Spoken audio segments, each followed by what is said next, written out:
I understand that people right now are so hyped for the gifted memberships, and I'm very grateful for that. I mean, thank you. But I hope that that doesn't mean that people are going to forego tipping, because that would put me in a bad situation. And in particular, I don't know why you guys, okay, why are you laughing? Grocery shopping, tips. Meal with my wife, tips. Coming up, my day off on Tuesday, tips. Nintendo Online, tips. Bills and stuff, tips. Tips are the liquidity of my business. Huh? Why are you laughing? Oh, so hilarious that this guy has stuff financially tight. Huh? I literally can't afford stuff on Tuesday on my day off, and you're gonna laugh? Oh, that's funny. When you can't go and do something with your family on your day off, your one day off for the week when you're working full-time 6 days a week. That's funny, right? No, it's not fucking funny. Now shut up. Grocery shopping, tips. Meal with my wife, tips. Coming up, my day off on Tuesday, tips. Nintendo Online, tips. Bills and stuff, tips. Tips are the liquidity of my business. Grocery shopping, tips. Meal with my wife, tips. Coming up, my day off on Tuesday, tips. Nintendo Online, tips. Bills and stuff, tips. Tips are the liquidity of my business. Huh? Huh? Huh?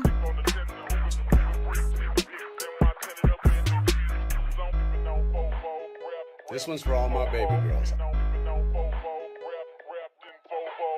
This vest is a symbol of that positivity. It's a symbol that together we can have fun as long as we stay positive and we can overcome anything together. I firmly believe at this point in my life, all right, that no matter what comes my way, that we can work together to overcome it, all right? That being said, it's time for something new. Which vest is best? Which vest is e-beggar best? Okay, vest is best. Vest. Yeah, young cat. Got that 150 on my chest. Bitches all around me, and they let me touch their breast. Got that saggy man boobs flowing, but that members count keeps growing. So I got to put it on a vest. Best. Vest is best. 150. Okay. 150 for the vest. Okay. 150, and I put it on my chest. Okay. The vest goal has been pretty hard to hit recently, and that's tough when, you know, things are tight. I get it. Things have been tight for a lot of people, you know. Another thing I don't want people to freak out about is the members. The members right now are super low. Yes, I'm feeling fucking blessed. Begging for hats and glasses and a vest. Hoping that the pay pics will impress. Everybody's begging me, stop spending on the WWE. Which vest, okay, is best? Which vest is e-beggar best? 150. Vest. 150. Best. Which vest for the best is best? Which 150, and I put it on my chest. Okay. Vest is best.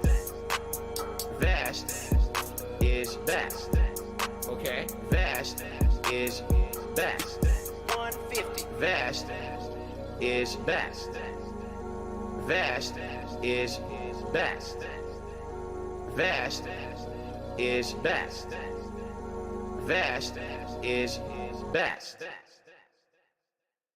Why do I say I'm not a children's entertainer? Because I'm not a Muppet. I'm not here to play a character. I'm not here to pretend that I'm something that I'm not. I don't dye my hair. I don't act stupidly constantly to get attention from children. I don't do stupid pranks. You know what I mean? I don't cause drama. I'm here just to play games and have fun. I'm a legitimate gamer. Big up Skier Cat. I need banana, tasty banana. Put banana in my mouth, tasty banana. I need banana, tasty banana. Please the peeling comes in then I'll put banana in my mouth. Squeeze banana. Put banana in my mouth. Squeeze banana. Put banana in my mouth. Act and talk a certain way with certain mannerisms, certain over-the-top reactions, screaming at the top of their lungs, jumping, flailing, doing weird things, constantly on camera. I eat banana, tasty banana. Put banana in my mouth, tasty banana. I eat banana, tasty banana. Please the peel it comes in, then I'll put banana in my mouth. Squeeze banana. Put banana in my mouth, Squeeze banana. Put banana in my mouth, I eat banana, tasty banana. Put banana in my mouth, tasty banana. I eat banana, tasty banana. Please the peel it comes in, then I'll put banana in my mouth. Squeeze banana. Put banana in my mouth, Squeeze banana. Put banana in my mouth. When we hit the 250 vest streak for that celebration, I'm going to debut a new vest. There we go. Celebratory bubble blow. Very nice. There's bubbles everywhere. There's bubbles all over my PlayStation 4 controller. There's bubbles on my microphone stand. There's bubbles everywhere tonight. Oh, brothers, brother, brothers, brother, brother. But I'm telling you, I did spend money on mobile games in the past. I admit it. That's how I know how addictive they can be. That's how I know how bad they are for people to get caught in that kind of addictive nature. I remember playing, and there was an event. The Hulk Hogan card was in it, right? It was a legendary old school back in the day 1980s Hulk Hogan card. We've been hanging and banging, brother. Spending all my money on this Hogan. Keep spending. If they ain't 6 stars, I don't wanna. Buy more. Spending all my money on this Hogan. Oh, play for 2 more hours. You ran out. Buy more. If it ain't 6 stars, Keep spending. if it ain't 6 stars, I don't want it. All these pools, yeah, I'm about to bust. Spending all my money on these Hogans like I'm Elon Musk. Ridiculous amounts of money. I know it was. It was probably hundreds of dollars for this event. I earned the car. Spending all my money on this Hogan. Keep spending. I earned the car. If they ain't 6 stars, I don't wanna. Buy more. Spending all my money on this Hogan. Oh, play for 2 more hours. You ran out. Buy more. If it ain't 6 stars, Keep spending. if it ain't 6 stars, I don't want it. I earned the card, right? I'm like proud of myself. Oh my God, I actually earned this card, and wow, it was very hard to do. I'm one of the few people in the game who even earned it. I think it was only like 20 people in the whole game who had the card or whatever. Okay? And I can tell you exactly what happened. Immediately after I earned that card, within 1 week, they announced we're rebooting the game. The card is now going to essentially be way reduced in value. We've been hanging and banging, Because you're not rich and you're not famous and you're not this and you're not that. You had an opportunity to be, but you blew it all. And I said, well, oh well. I'm proud of that. I guess I'm proud to be a loser. Hello. This is Phil Burnell, all right? And just wanted to tell you that I love the podcast. That being said, big ups.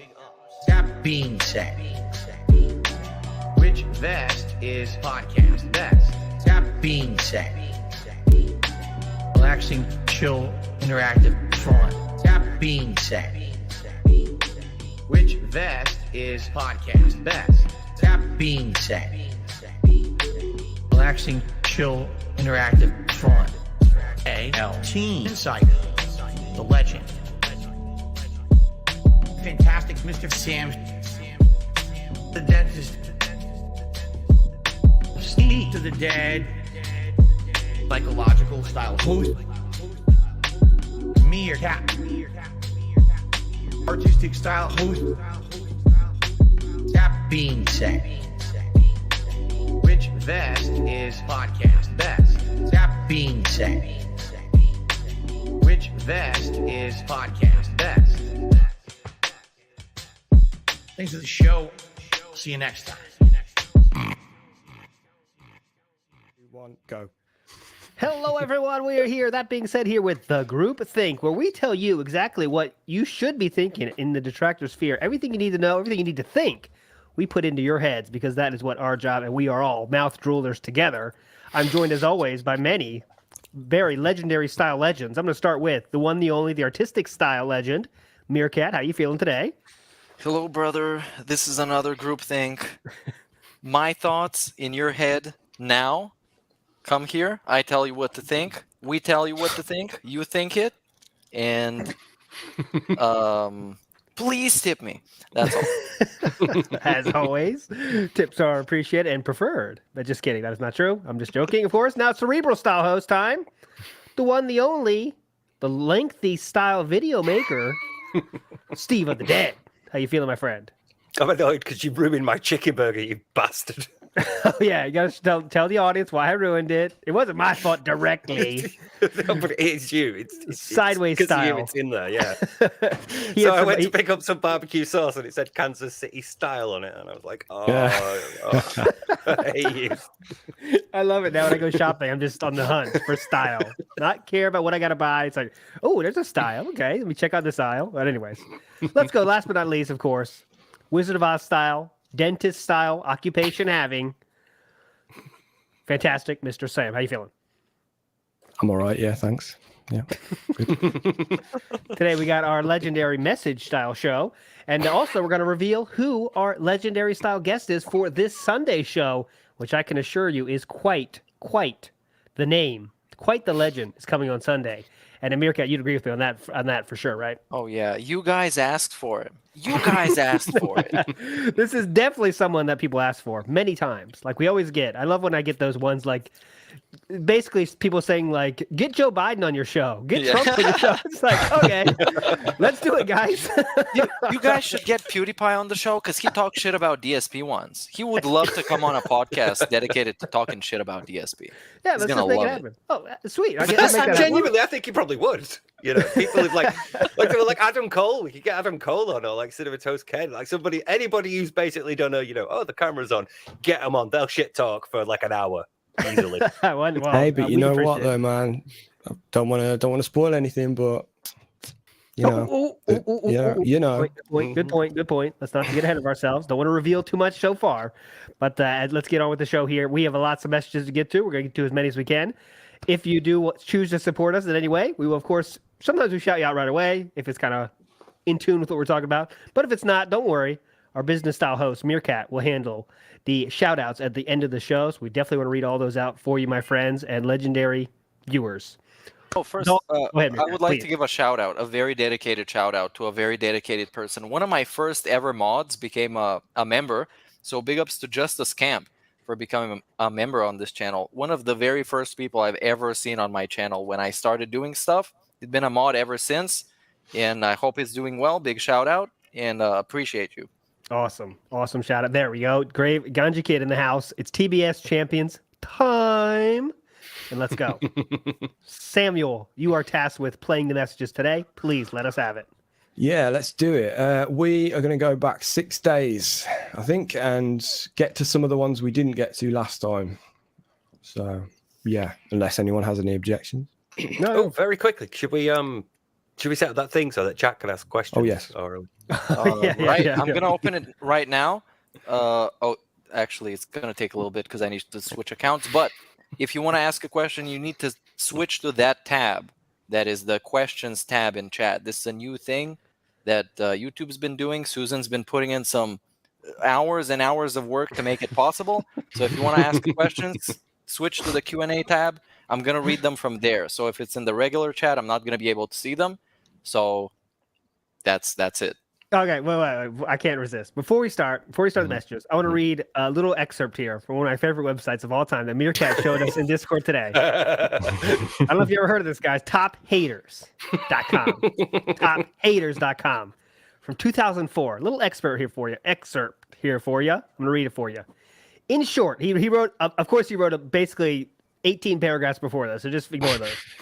In short, you're not going to see DSP or Phil Burnell, the King of Hate, or Darkside Phil, or Whoa Moses, or the guy who got punked by Jaha, or Monkey Spank, or anything else at ECC Fighting Tournament. You're going to see the most determined player you've ever met.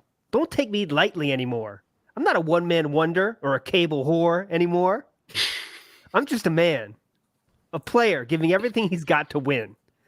For most of the East Coast, it will probably be the last time you'll ever see me in a tournament. As much as I want to say no, I don't accept this. I really do. I don't know what that means, but that's what he said. Reading word for word. This is going to be it for me, unless by some miracle I get to show up at MWC and EVO, which I would love. But chances are, ECC is my last hurrah. I'm hungry. Hungrier than ever before. And at ECC, I'm going to fuck you up. Dude. DSP. This is somewhere between a wrestling promo and a basketball player before a deciding Game 7 who just tore his Achilles. I'm gonna say all I can hear behind that is "Eye of the Tiger" or something. Yeah. You know, another one bites the dust or something. Yeah, that's a new lore I learned, though. Woe Moses was his previous handle, guys. Woe Moses was his handle before he chose Darkside Phil. So there you go. Before DSP was Woe Moses. But Do you anyway, reckon he's reused it for a mobile game? Since I'm there's sure some, people like, have searched. Marvel mobile game out there Yeah. with Wobo's account and like 20 grand spent on it. Maybe. But all right, Sam, now the nonsense is gone officially. Let's go. Let's get to it. Here we go.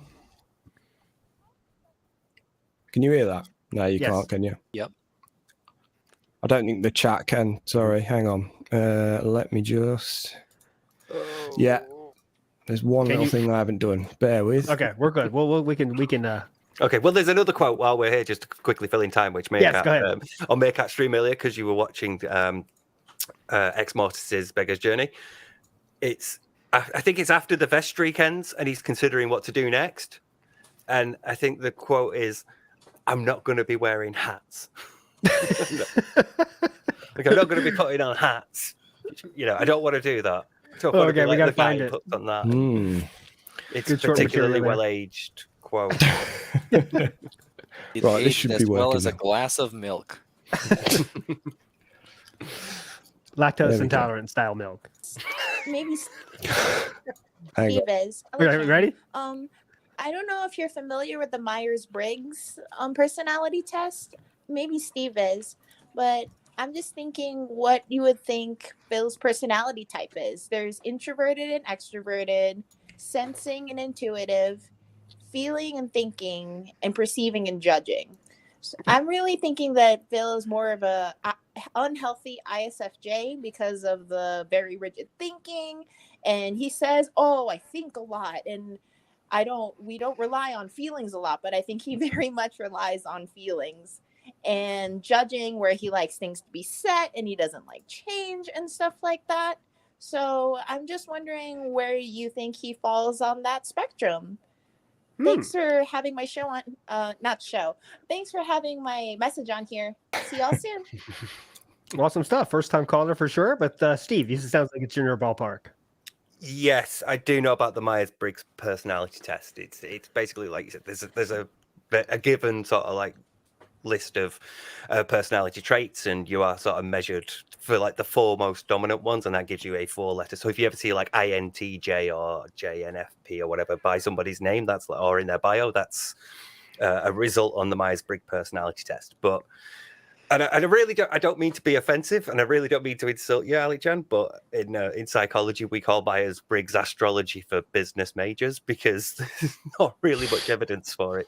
But there's not much evidence for most personality. Most personality, you know, personality is a big thing in psychology, because obviously whether it changes through your life or whether it's like some core traits remain immutable throughout, and how you would measure that like will vary wildly from test to test. So, you know, you could have the same personality trait be measured very, very differently by 2 different tests. So they're not really seen the same as like how you might diagnose, say, a psychopath or a sociopath or a narcissist. Those are very, very different to stuff like Myers-Briggs, which are more populist, really, because they sort of they're like demo tools, basically. They sort of show, here's how a personality test sort of works. But yeah, I think Phil broadly would fit on a more introverted, and I don't think he would be feeling as much. Basically, you're more avoidant personality in that regard. But then again, you've also got like a huge chunk of narcissism to him instead. So, you know, they're different sort of personality constructs. And I could, another 6 hours easily if we've got the time, but Yeah, do one message today. Yeah, That'd be good. But yeah, thanks for that. That was an interesting question Yeah, for sure. I think it's very unique. To say the least, it's probably unique, a mix of everything, of those, attributes that created what we have today. But yeah, great question. Thanks so much for calling. Let's get to the next one, Sam. Yeah, I have something very insightful to add to this. Yes. Is that if DSP took a personality test, it would come back as negative. Son of a bitch. Yeah. Too good. Very good. Very, very good. That's my professional opinion, of course, as certified in making shit up. Right, here's Lil Shadow X. Hey guys, I'm some kind of marketing analyst, and I've been watching Phil for a long time. And when he asked his 200 viewers for 100 likes, it's just baffling to me because top content creators always go for like 5% to 10% of their audience interacting with the media. It's a great performance. Like Phil expects to have 50%. I don't know, it's like a thought I have. Maybe you can talk about it, like what real marketing is compared to what Phil does. Okay. So basically, the ridiculousness of what Phil asked for by his viewing audience is what the crux of the question was there. And well, I think what can we add? But yes, it is ridiculous, and he does get ridiculous amount in terms of how many viewers he has. Right? I mean, it's incredible. How many 200 viewers people out there can make $200 a day? I bet that's a very small number. That's not cam girls. Like that's cam girl numbers, right? I mean, I'm not saying I know too much about cam girl world, but it sounds about right. So, but you want to tell your wife right now? Yeah, she's in the room, so gotta change subject. Next one. I'm gonna have to put you on the spot again. Make you read out stuff out loud. Yeah, yeah. But anything to add there about that? It's crazy. Yes, I agree. But anything to add? It's something we've covered a couple of times, isn't it, on the last couple of streams now, where it's we've said all we've got to say. I think it's totally ridiculous. It's a complete disconnect from what reality is in the streaming world, and a completely overinflated expectation. That's all. I think it would actually work if he left the stream as public after it aired, so people who heard this during the stream could come back and even if it's on demand. Because I've noticed people do it on my streams when I was trying to hit like 3,000 subs, and I mentioned like, hey, we're trying to hit 3,000 subs, you can subscribe. Then I left the stream as public, and then the next day a bunch of new people subscribed that heard it on demand. So it kind of works, but not in the way that he's trying to make it work. So he's trying to force that engagement through calls to action that don't result in genuine engagement. It's just like kind of forcing people, Yeah. And to my, I don't know much about this, so I'm asking, isn't it, some people have said, is literally does nothing. Let's say you hit 100 likes at the end of the stream and you make it private, and then it's done. Like that literally accomplishes 0.0 in terms of your YouTube algorithmness, right? Meerkat, I don't know if that's true or not, but that's what people say, but what does that do when you private it right after? Okay, let's say you wait 5 minutes left in the stream. All right, guys, we got 100 likes. Sweet. Private video. Like I thought if you're building likes during the stream, that might make it show up more people searching for a game.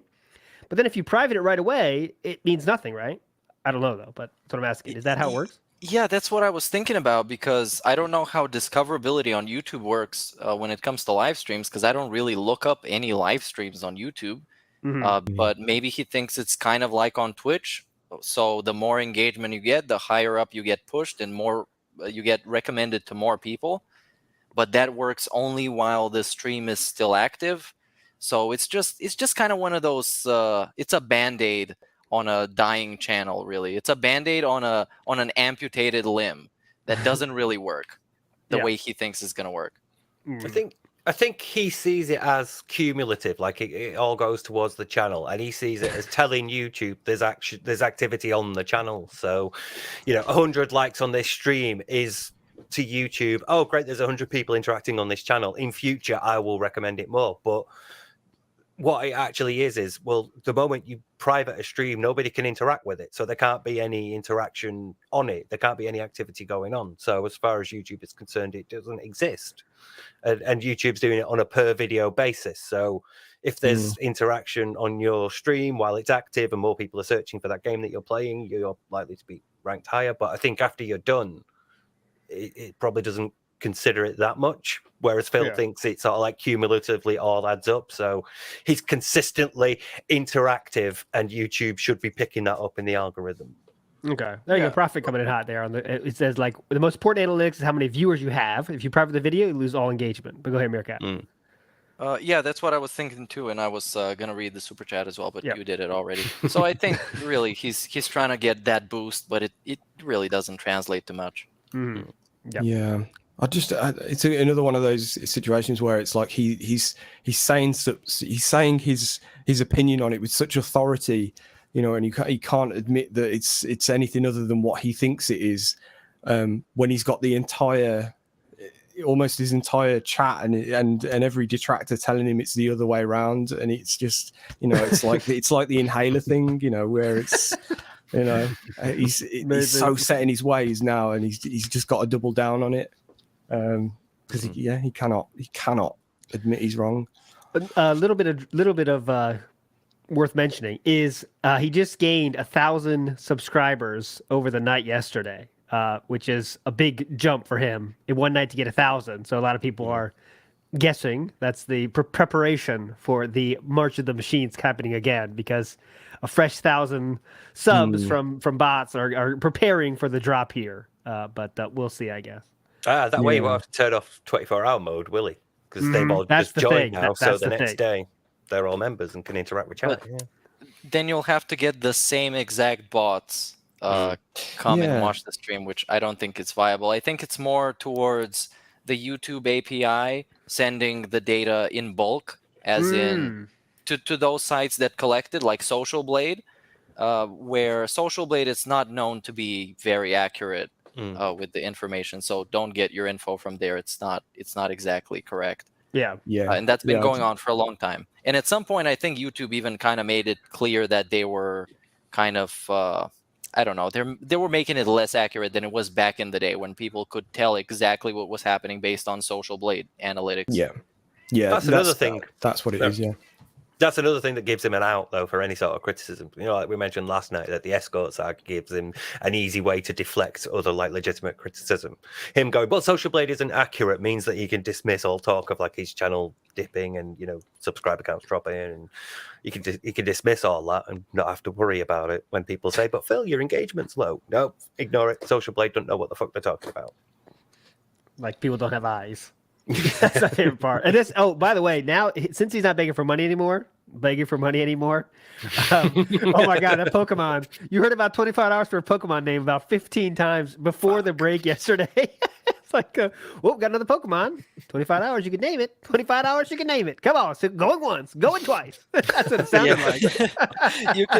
You can look up and pick go name a Pokemon, and from one day there's like 10 instances of mentions, which is not a big, you guys. It's not a big. But there were plenty of begs. He's like, now he's begging for likes even harder. He's like, all right, guys, holiday season, your likes really help out the channel, really help. Like it's in his nature, right? You have to beg. So when he can't beg for money, he's got to beg for something else. Like, he just can't not do it. It's funny to watch that. I'm not begging for money, but now he begs for likes harder. It's like, I wonder if he's doing it to kind of to cover up the money begging. He's trying to find other things to kind of fill the time mix in there to kind of muddy the waters a little bit. I thought you meant like methadone to heroin. It's like no. sort of. Weeding off. I can't beg for money, but likes. Yeah, he's tapering off.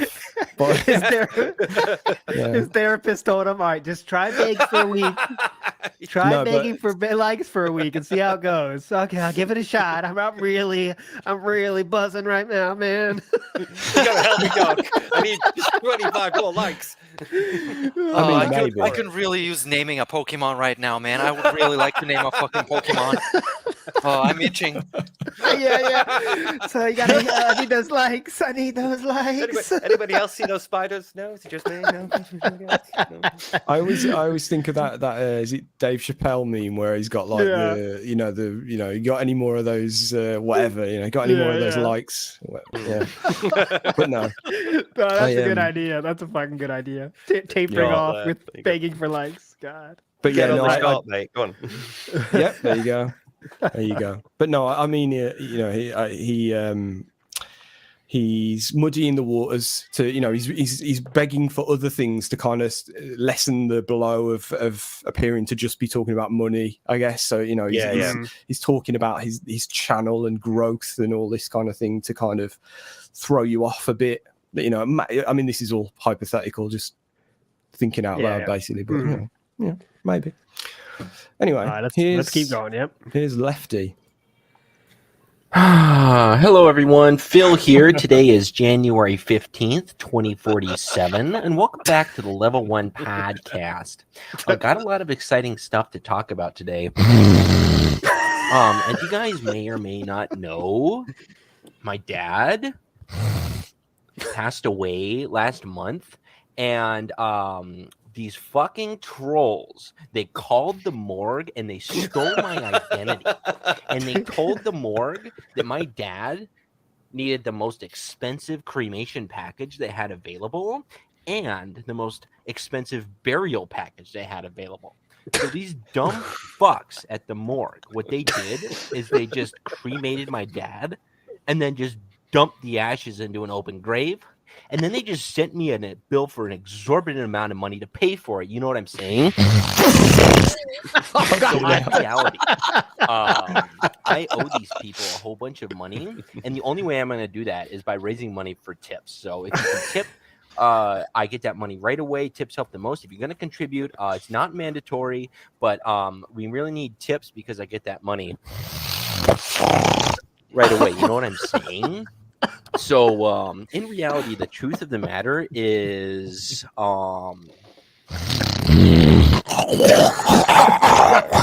let's talk about the schedule. Dude, great ending. I'm pretty sure some of those snorts gave me a double ear infection. I might be off for like 2 weeks. Oh, God, a lot of bass in them. Jesus, that's a good story. You got a lot of those Phil Maynards down perfectly, though, bro. That was really good. Yeah, but I mean, like, I know why people do it, but it's still disgusting. I'm sorry. Yeah. I'm not one to do that in my impressions either. It's tough to do, but yeah. Yeah. It takes talent and a lot of clogged up sinuses to pull it off properly. I can't do it. I've tried so many times to do a snort. I can't do it. Yeah. I can't. I choose not to. It's like Feast with the King. I just leave that out of my detracting. All right, let's go. That was good. That was a good Lefty. That was really good. You got the raising of pitch with at the end of the sentences. That was beautiful. Like, really could use the help, right? That kind of every sentence ends with a rise. It's you did that perfectly. And getting the sound as well. So when he's like, "Come on," getting like at those moments, really good. Very good impression. Yeah. Right, here's Kirby Souls. Hi guys, Kirby Souls here. I don't think this question has been asked before, so there has been talks about Google, YouTube doing this purge on dead inactive accounts on YouTube. If that happens, how many of Phil's followers, subscribers would be removed? Good question. Yeah. I mean, it's all guessing, but his channel will be hit a lot. Every channel above 10 years old will be hit massively, right? I think it'd be shocking, really. I've been like, even people like PewDiePie, who has millions of active subscribers, probably has millions of people that aren't active anymore too, equally. You know what I mean? Yeah, I would say. Go on, Sam. Well, I was just going to say, it's not hard to imagine like 50% or something or more, but who knows? I would argue easily 90. Because if he's at 200, he's at 200,000 now. Can you see him like with 20,000 subscribers active? Yeah, you know, given like how many views his videos get and how many people watch his streams, there's no way. So yeah, I mean easily that's 90% of it wiped out. That's a realistic number for the numbers he gets. That's totally fair. Yeah, definitely. Considering that someone with an active account that is still subscribed to DSP will have to take in, what is it, 6 to 8 videos a day in their sub box and not mind them while all the same not watching them, that is kind of not realistic in my eyes. So I would think I'm with Steve on this. It's like 90% over, like actually 150, 60, 70,000 people are going to drop off with those ancient non-active accounts. Because he has made subbing irrelevant, right? That's always been his thing. Like, you have no need to subscribe to DSP. Even if you're a fan, you just know every single day you're going to get shit. And you don't want your feed to get messed up with 6 videos you got to go through, you know? It's like, there's no need to subscribe to him. Put the bookmark in if you want it, and then go there to his channel and watch the shit you want to watch that day. But how many people are doing that, man? How many? How many in 2022 are like, oh, let me open up my sub box. Whoa, DSP vid, sweet. Yeah. Let me watch some 6 of them. Wow.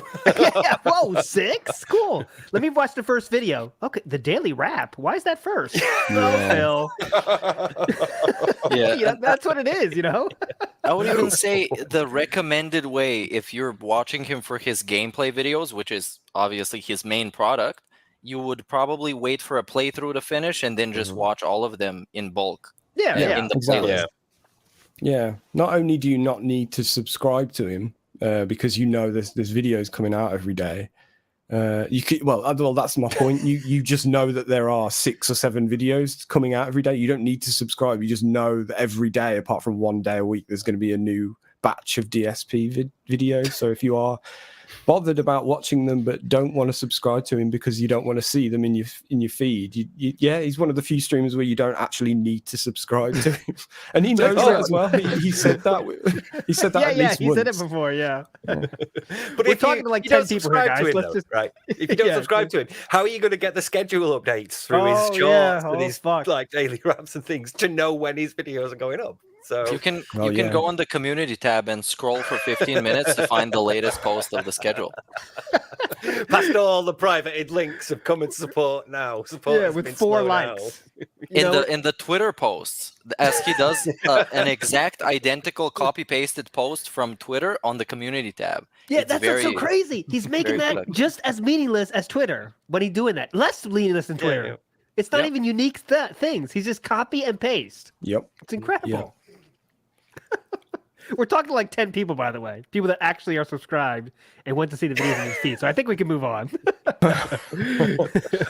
It's just another one of those bizarre things about Phil that makes him so unique. Anyway, here's Stray Beans. Hey, that being said, it's Stray Beans. I'm just curious if you guys are fans of Ethan Klein at all and are experiencing what I'm experiencing. So I totally think it's kind of like a reverse pignosis with Ethan, where I used to be a massive fan of him, and the more I see of him now, the more I just realize he's, not that great, and I wonder, what I thought back in the day. So I think it's just an interesting equivalent to DSP, and his fans realizing he may not be the best bloke in the world. So yeah, I don't know. Mm-hmm. Maybe just your thoughts on that. Maybe thoughts about other people who you have gone through a reverse pignosis with. And my final statement, have you ever thought about doing an entire episode with Snood in character as Derek? I think thanks, boys. Oh shit. No, what would be funnier is if Snood acts like Derek in the chat the whole stream. That would be the funniest one. Just copy and paste those facts, that'd be awesome. Well, that's a good idea for sure. But I like that question too. Like, Ethan Klein or whoever, it doesn't matter who it is really. He was from the Hee Hee podcast, just so you know. Yeah. Okay. But who is someone that you like that turned out to be an asshole, and how did you handle? How did you kind of break away from that? I think we might all have someone like that, right? I think. Yeah. Who's that for you? I guess start with you, Stam. Who's that for you? If you have. I'm trying to think. Yeah, I don't know, to be honest, because I've been pretty. I mean, I like who I like, and I'm quite sort of dead set in that, and it's just a small handful of people. And none of them have turned out to be assholes so far, I don't think. Like I've said, Red Letter Media, LGR, I watch these small handful of people a lot. And there's, I don't think there's anyone back in the day. But yeah, you guys go and I'll have a think. Okay, how about you, Steve? Probably Thunderfoot. If we're talking like YouTube creators, back in like 2006, when like religion and atheism were more like serious issues here, and they were talked about a lot. He did a series about like where he'd take like creationist claims and break them down, but then he ended up falling down the Gamergate pipeline, and then there was like 40 odd videos about Anita Sarkeesian, and it's like, mate, I'm just fucking done with you at this point, because you come for like the science. He talked about science a lot, and he could break down why a claim was like it wouldn't happen, or it was like scientifically impossible, and it was really interesting. And then he started going off on one about like fucking the female Ghostbusters reboot, and you're like, oh mate, done. So yeah, probably that. Probably my first anyway YouTuber. So how about you, Meerkat? Oh, I have quite a few of those, because I was in my early teens when YouTube was, as DSP would put it, the Wild West, and anything used to go. So I used to watch Shane Dawson, which was one of the bigger person on the platform, and Ray William Johnson as well. Even though Ray is not that big of a deal nowadays, Shane Dawson still gets millions of views. And with him, I kind of realized, because back in the day, he built his whole channel off of blackface and racism. And me as a kid, I didn't really mind any of this. I didn't find a problem with it, because I thought, hey, it's a skit, it's funny. But the dude was in his mid-20s and found no issue with doing blackface and saying the N-word and all that fucking edgy shit that wasn't even funny. It was just, the whole point of it was racism. And nowadays, of course, he got a lot of slack for it. He was quote unquote canceled, and he's still coming back from it. Some terrible content as well. I really don't like him to this day. Also on Onision as well, because I used to watch him way back in the day when he was doing stupid skits. Yeah. And then all that shit with him, man, he's like a lol cow, but he's like one of those horror cows. He's a million times worse than anybody like DSP, because he's like actually harmful, and it's really fucked up. Really fucked up. I guess two came to mind for me. One is Spoonie, but I still think like Spoonie's this dude I thought was like the best. Oh, his videos are the best. Everything was funny. I love how he like goes deep in the fucking games. Like for me, like no one else was doing that. Like when he like his reviews of Final Fantasy are like as long as Steve videos. You know what I mean? If you like put them back to back, it's like, oh man, this is incredible. I love going that deep into shit. And then his Patreon got set up, and then he kind of, that was the start of the downfall for whatever reason. But I never was like. I liked watching The Fall, I guess. Kind of, that was interesting to me. The Fall was I never felt hurt by anything he did. Like, oh shit, some people gave money and he's not doing it. I enjoyed that Fall. I guess that's why I'm here, because The Fall was interesting just as much as when he was in his peak. So I thought that was interesting more than like, I hate this dude. I don't hate him. I feel bad for him now, basically. But it was my kind of guy that turned to be on the more heel than face, I guess, is Spoonie. But I still don't think negative of him, but good luck to him, I guess. But that's my answer. Yeah, the only other one I can think of. Rock and roll. The only other one I can think of, and it doesn't apply to me, but I know that other people have issue, is AVGN, isn't it? That's what I don't get the what did he do that's so negative? I can't say I know that. I know people say this now he's bad, but why exactly? Yeah, I'm not really sure, to be honest. There's documentaries that we should probably watch, but I'm not really sure, because I came to him only a few years ago and had a really good couple of days. I was like decorating a bedroom and watching all of his old videos, from start to finish, and it was great. But apart from all the personal stuff, I don't know, not a clue. I'm not a fan of it, but I do remember watching somebody mention him at one point, and they basically said like a lot of the criticism comes from the fact that he, there's like a crew behind him now. It's not just him, and things are a bit more scripted. They're a bit more, they're not as like outrageous or as angry, you know, as things used to be back then. And it's like, well, yeah, the guy's been doing this for like over 10 years. He's probably grown and matured a bit. And 20 years. Yeah, He's nearly fucking 20 40. years, He's probably 45. I mean, that's a conservative number. He can't be doing AVGN when he's fucking 50, guys. I mean, it's a long time to be acting like you're an angry 18-year-old, you know. You're pissed at game still. Wow. But I think it's like depending on like as the creator, you would try to change and grow your material as you go, but your sort of fan base is there for a very specific thing, and obviously when that's a bigger fan base, more people are there for that. So when you do start to change, more people are likely to be pissed off. Whereas that's true. That's true. Lazy. So we got some facts in the chat here, by the way. I got to share. Yeah. The Angry Video Game Nerd, abbreviated as AVGN, is an American retro game review comedy web series created by and starring James Rolfe. Thank you. Thanks for that, Derek. That makes it all make sense. Then thanks for swinging by, Derek. A wild smooth just appeared. I hope you heard the last call, by the way. But all right, let's move on. But anyways, real quick to sum it up. I think we all like people. If they turn to be assholes, we can just go on with our lives. That's what makes us normal-ish, I guess. But if you really get stuck in the pignosis, as it's called, those people are less normal, let's say, and can't break out until something dramatic happens, like some people we've seen. But anyways, let's go. Here's Bill Brasky. Hey guys, just a quick question for the four of you, or just five of you, pieces there. But do you think that maybe I can't keep doing that? Do you think that maybe Phil's extra saltiness this week is because when he doesn't beg, it builds up in his system, and now he's just so toxic because he's got no outlet for that toxicity in his begging. Anyway, all right, cheers to you guys. I'll have to catch us on the replay. You've been heavily watching Phil this week, Meerkat, so you can answer this question the best. Right. I think. My professional opinion is that there's a buildup of snot in his postnasal canals, and then he has to snort and swallow it, and that's very uncomfortable for him. But the real answer is, I guess he has to really restrain himself from begging for members, because I guess he thought that the dip wouldn't happen, or it wouldn't be as bad as he thought it would, because somebody would negate the negativity, as he likes to say. Somebody would negate the drop by dropping a bunch of members, and now it's not working. And reality is starting to set in. And of course, there's still plenty of time for him to unlock and lock into the Christmas event, which he loves doing it. That's why it's behind a paywall that is at some points unachievable. That's basically what I think. He really doesn't like not begging, because when he sees, that's how he kind of works, right? He begs and then he sees a direct result almost immediately. So that motivates him to keep doing it more often. And now that he doesn't beg, he doesn't see a result. And he has to restrain himself, because this is new Phil who doesn't beg. And he takes great pride in that, in not begging.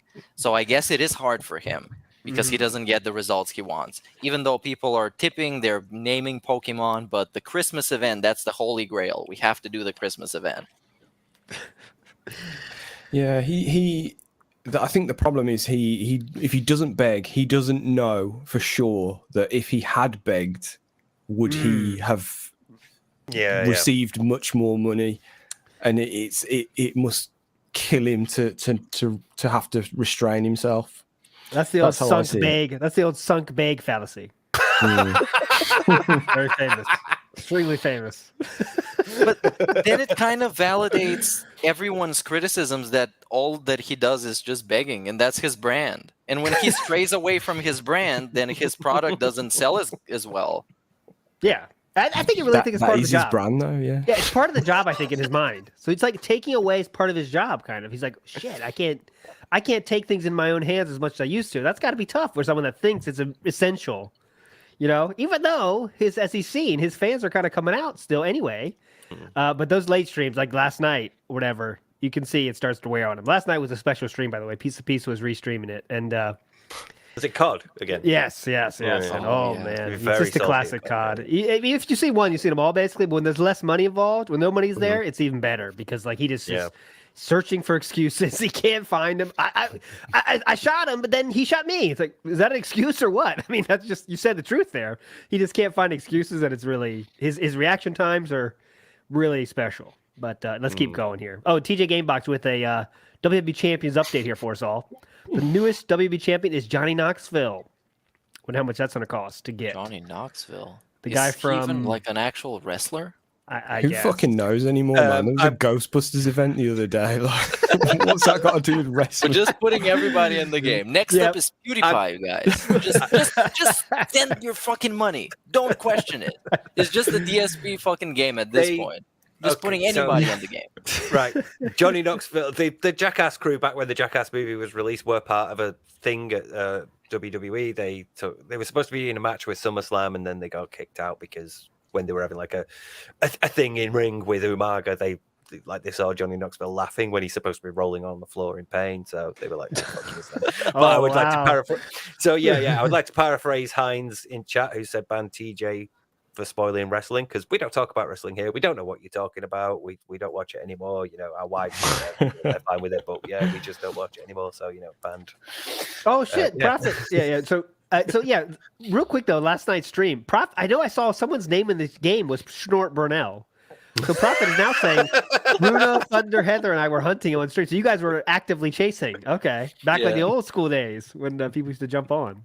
Yeah, I gotta give him credit for making some fun stuff while hunting for DSP, man. It's that kind of a community feeling that you get around here, where people would just be like hanging out and having fun while the dude is super salty and crying about every single death that he gets. It's special. Hi, we are doing an epically slow. We're having fun here, that's for sure. We're having a lot of fun. That's the most important thing. But I think we've done 3 messages. So Sam, dude, hold on, no, stop. This is getting into a DSP segment. Why? We're having a lot of fun here, but we're doing it very slow. So please, if anyone can contribute a message, that would be great. Sam, please play a message. I mean, it's not really a secret that ALT is turning into DSP. Yes, I think it's true. I think it is true. I think that's happening right now. Let's keep going though. Let's keep moving on. I love what we're seeing so far, but the messages are kind of, is he down here? Not working out so far? We should have a message leaderboard. Yeah. Hey, Snoot, let's put you up on the leaderboard, dude. Oh, I saw a picture of that gummy worm that you all mentioned last night. Oh my god. Oh yeah. I didn't realize it was that thick. Oh yeah, that's what she said. But yeah, go ahead. Not Leanna or a cat. It's a hypothetical she. All right, here we go. Here's Viscas. Oh, what was okay? Yeah, go ahead. I'm not. Go. Next message, please. I don't want to say any more shit. Sure. Oh, okay. Sure. Yeah, let me say. When I was making that last video, I'm gonna fuck Voice Critical. I'm gonna say it. Hot take. Come at me, bros. There's some flattering time that Cat was, you know, fairly attractive back in the day. I'm just gonna say it. Oh, so you were Kid Flim on this one then? I was Kid Flim on this one. No, but I was saying that back in the day when I was trying to find a good clip of her, I was like, you know, hey, good job, DSP. I know those days are long gone, but hey, that's it. That's all I gotta say. Go ahead, please. Hold on. We gotta put you in the spot. Is Chu in the room right now? You need to say this out loud. Catherine Burnell was attractive. I find her very attractive back then. Say it out loud for everyone to hear. Chu, can you hear what I'm saying now or no? You can say something, Chu, if you're here. She is here, but she has headphones on, so we're safe, boys. We're safe. No reaction. Okay. No reaction, boys. No reaction. Yeah, there's keep moving on. Some Show dissenting moves on. opinions in the chat here. Next message, please. Next message, please. All right, okay. Sorry, Fiskas. Here we go. Hello, that being said, podcast. Fiskas here. Big ups to you and all my fellow detractors. Because I am a dumb troll, I will be keeping with the theme of speculation. So Phil claims to have some sort of mystery medical condition. Oh, God. So I will now add my speculation. So he eats all sorts of trash he can get his pig hooves on, and he can bear sitting down in his chair for any extended periods of time, and he has to take breaks often to stand up. my speculation, Phil has hemorrhoids. And I do hope, sincerely, that he shits blood profusely and is super painful. Keep up the good work, guys. Take it easy. We need to cancel the show. Oh my god! Show now. We're gonna have to make like a no snort rule. I think No it's getting snort. too much, man. It's getting pretty intense here. That was a dark Theo theory. I don't think I've heard one that dark ever. I mean, We he went from- might. we went- I don't know. He might. Go ahead, Sam. We went from out and out comedy, light-hearted comedy, straight down to that dark place. Don't talk about dark place. That would be. I don't Well, know it if would that's be. true or not, but hey, it could be. It could be true. That's why he needs to take walks. Because we'll see when like he gets that kind of pillow, the air pillow you got to get.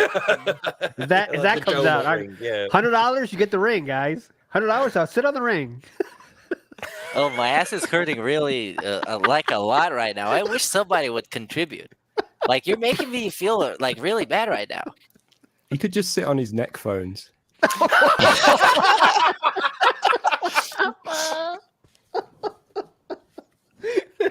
The noise canceling style. You can fart, no one would hear it. All right, let's move on. Okay, we are really got to considering a no snort rule in the future, guys. I maybe it's just me, but we're Just keep reaching. them not necessarily no snorts because people are like offended by this, but like you don't have to be full on like Phil at his worst. You could just quick one.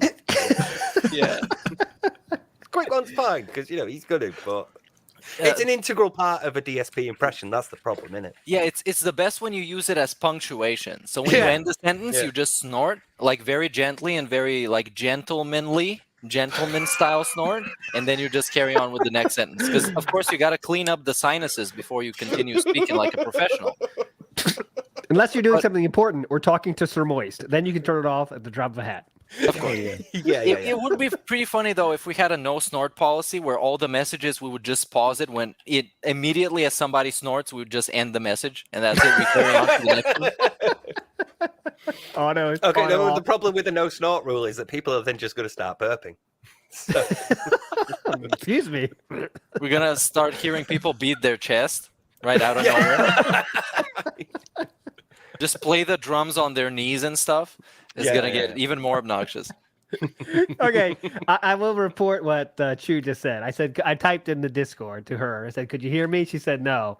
I was trying to be nice, not listening, like trying to ignore your teenager son masturbating. Kind of same thing. That's literally what she said.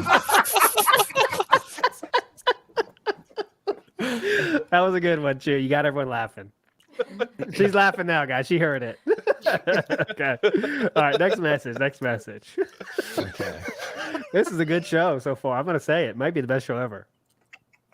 I liked. Sorry, I forget who it was now, but we just had what was it? A finger up the arse for $150. God. We've lost Steve now. I'm good. Just Right, amazed that okay. we like reach these depths without Kid Flynn. So Yeah, we're gonna be on fucking like Gamer from Mars documentary in the future. It all started when they got Kid Flim on. He said some things we could never forget, and it changed the minds of all the members. Of that being said, all right, they go ahead. thought the payday bar was bad. They had no idea. Yeah. Right. Okay. Here is. Where's it gone? Here's Big Guy. Phil's recent rant about the helicopter company he worked for has still left me confused, despite this being the umpteenth time he's said it. Why does Phil have this fascination about this job? Does he really view it as the high point of his life? Working as a customer service rep that never got promoted for 5 years, despite his own father being his manager? I know Phil's mentioned before that he didn't feel like his life had any meaning until he started getting views on YouTube, so maybe this is similar? He brags about his ACE certification, so maybe that's the first time Phil really felt like anyone had recognized him. The other weird thing is that Phil's father's LinkedIn profile was leaked a while back. If you look at Phil's father's resume, it seems like Phil has either stolen all of his father's accomplishments, or Phil's father was the team manager that Phil worked for. Then there's the college classes carpool story. In short, Phil was carpooling with a female coworker until one day the coworker's fiance just went crazy and told Phil to never talk to her again. So I just can't figure out why he looks so fondly at this job. He never got a pay raise in 5 years despite being an entry-level job. His only accomplishments all appear to be half-truths. No one liked him, and he wasted tens of thousands of dollars buying the Connecticut condo because of this job. So why does he love it so much? Is it just part of his narcissism? He really looks back fondly on all this because he got an award that 20 other people did? Dude, big guy, why do you not have a YouTube channel at this I point? know, I know. Every week he pulls up with straight fire. That is just, there's so much to unpack in this. I don't even know how we're going to get through all of those questions because there's so much in this that we can talk about. Yeah. Big guy, make a channel, please. Yeah, I think there's a few of our regular messages that we could say the same thing for, and callers that we used to have. Yeah, Or at the very least, we could use it for a short. Oh, definitely. Big guy brings the heat, and it's organized, right? It's organized. He has his thoughts, and they're like boom, boom, boom, and we're just like, fuck. What do we say? That was too good point. That was such a good point. But like, why does he look back at the helicopter job with such reverence? And I think it's because it sounds important. Like, you can kind of make that sound important, like, I was at the helicopter, but really it was customer service at helicopter. It's not like he's, tinkering with the blades or anything. He just customer service of basically any company. He's on the same kind of deal. But he can talk about that, talk it up like it's the most important job in the world. How he was doing more work than the than the CEO or whatever. Remember, I was doing more work than people 5 pay grades above me. So that's still a weird brag to do, but okay. But I think it's just because he make it sound important. I don't know. What do you guys think? Well, am I right in saying it's the only kind of sort of semi-legit sort of grown-up job he ever had? Because his other jobs were all kind of like, didn't he work at whatever it was, like Best Buy and all that that sort of thing? And then he got this kind of officey job, which seems a bit more grown up and a bit more of the sort of thing that you would talk about with fondness and want to brag about. You wouldn't really. I don't think. However many years, 15 years on, you'd be bringing up and talking fondly about that time you sold something to a customer at Best Buy or that kind of thing. But talking about a place where you did extra work and you got a certificate and all the rest of it, I can kind of, I guess, see where he's coming from. Yeah. I think that's the important thing. He got commendation for it. He did something and he received acknowledgement that his efforts were recognized and were like above and beyond what we would normally expect for other people. It just reminds me of when you do your first jobs and people are like, you do really well. If you keep it up, you might make a manager one day, just to encourage you to do more.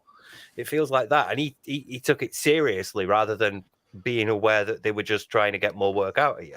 So maybe there's a lot of you're doing great, Phil. You've done a lot of good work today. You're an invaluable part of the company. Here's a commendation for you. Thank you very much for all your efforts. And then it turns out no, people were just bullshitting you and you've been fired because you crap. Dude, listen to this. This is from about that, how he thought this was a real job, right? This is from that fucking Top Haters website. I have it still up. Top Haters, 2004, guys. This is what he said.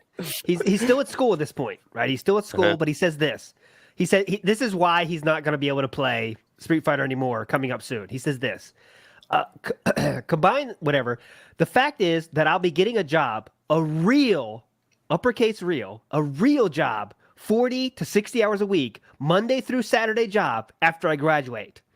Coupled with bills, my own car, my own place, and other shit that's going to take up most of my time. So before he had a job, he put this job thing, like this adulting thing, on such a pedestal here. Before, who does that? I don't remember doing that when I graduated college. Like, I can't wait to get my real job. But this was his first jump into real adulting, which he still is trying to show to his viewers that he does every day. It's kind of really something that's telling right there, that how important being the real thing is for him. Real family, real adult, real husband, all that shit is important for him. Is that his idea of real? right? And uppercase real, apparently. And using it to lord it over other people. I'm not like you idiots playing it like in the FGC or whatever. I've got a real job, you know. Yeah. And what makes this so hard to talk about is that there's nothing to validate his claims. There's nothing that we can find or some coworker that he used to have that can actually give us the real picture. All we have to go by is his claims and his words that he was the best employee that company has ever had.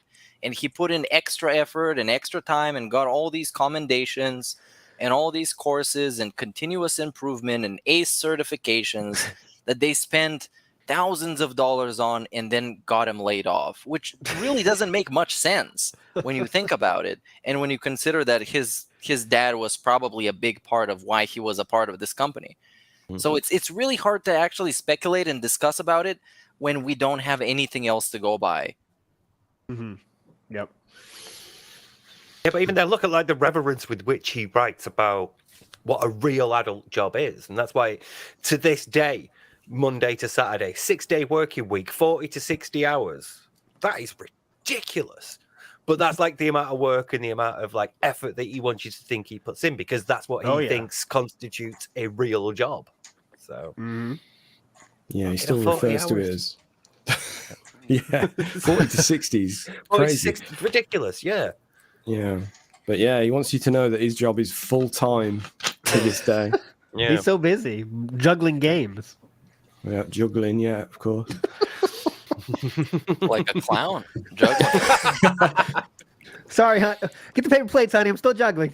Go ahead. Right. Okay, here's Harry. Hey, that being said, Harry again. Just was thinking that about DSP that a lot of his drama is from that pre-stream podcast or level 1 podcast that he does. Would it not be better off that he stopped doing that? Because let's be honest, the gameplay is pretty garbage from DSP Gaming. You're better off watching someone else. But if he complains about detractors a lot, why does he do that pre-stream or his Q&As? Like, in my opinion, they're the reason why people watch him nowadays, not really for the gaming. And if he really wanted the detractors to go away, he should just stop doing it. What are your guys' thoughts? Yeah. Okay. Thanks. I'll handle this one, Harry. So, Harry, you answer the question yourself. He in no way wants us to go away. He in no way wants to be more gaming than less talking. He wants more talking. So he will never say goodbye to that pre-stream because it would mean we all go away probably. And he has to do actual more gaming, interactive with his audience, which is his kryptonite. That is what he does not want to do, Harry. That's his least favorite thing in the world is playing a game and having to interact with those people in his chat.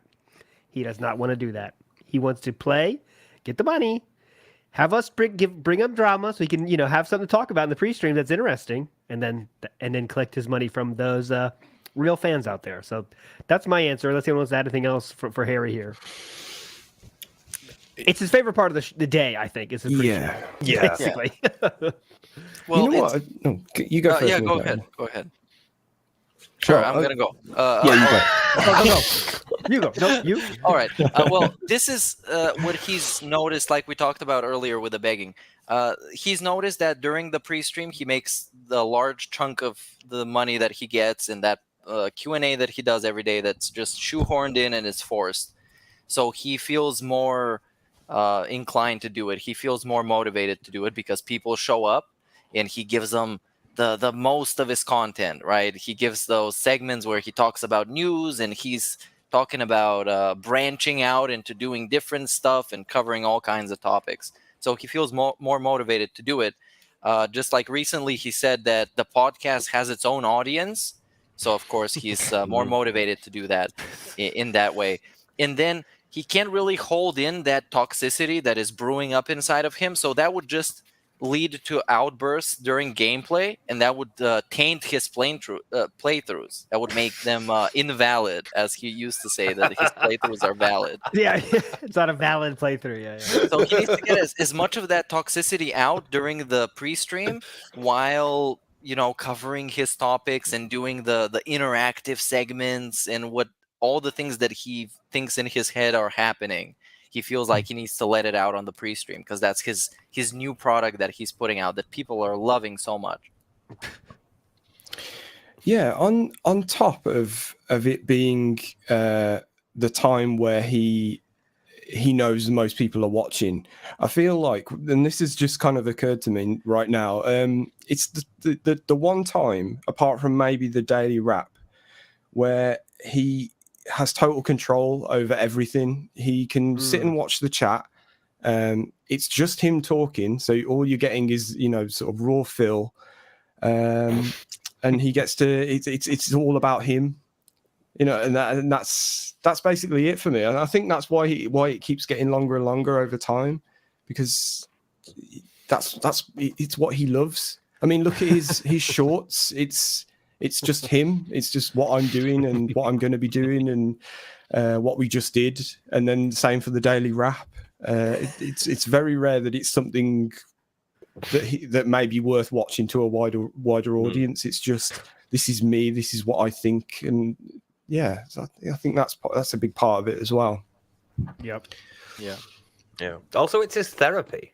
It's like just his way of like just getting out a lot of catharsis and everything that's frustrating him, so that whatever happens on the gameplay that might also possibly frustrate him doesn't make that worse. He needs to, like Mike said, he needs to get that toxicity out, and the raps and the pre-streams serve that function for him. But I remember like a while ago somebody asked him, why are you doing this when you could just be talking while playing games? Because that's the point. You talk about everything at first, and then you've got nothing to talk about during your gameplay. Like, and every other streamer in the world literally does that. They talk while playing the game. And he's like, because I talk about all this first and then I focus on playing the game. If I have to keep talking about stuff while I'm playing the game, we'd never get anything done while I'm playing the game. So he clearly like distinguishes the two and has them separate. And obviously, as I think that was a couple of years ago, so as time's gone by, the sort of like ratio of talking bits to gameplay bits has started to skew more towards talking is still increasingly encroaching on the gameplay. So yeah, clearly he just needs to vent, and the more lonely he is and the less social interaction he has, the more that will matter to him. And it's, if you ask a good question, like when he wants to answer, he's like, all right, pause the game. Hold on. You know, it's like, what streamer in the world does that? Most people are, all right, guys, start the game. All right, let's start playing. Yesterday was crazy, guys. Couldn't find this grape juice. I was looking everywhere. It was crazy. You know, that'd be the normal story that you tell while playing a game. But Phil, if you ask anything, like, all right, pause the game. All right, whoa, a good question. Let me think about this. You know, I don't really have a favorite color, you know, whatever it is. But it's like, Jesus, man. Like, don't forget, that goes the other way as well, because if you ask something stupid, he'll pause the game and be like, right, let's think about this for a while.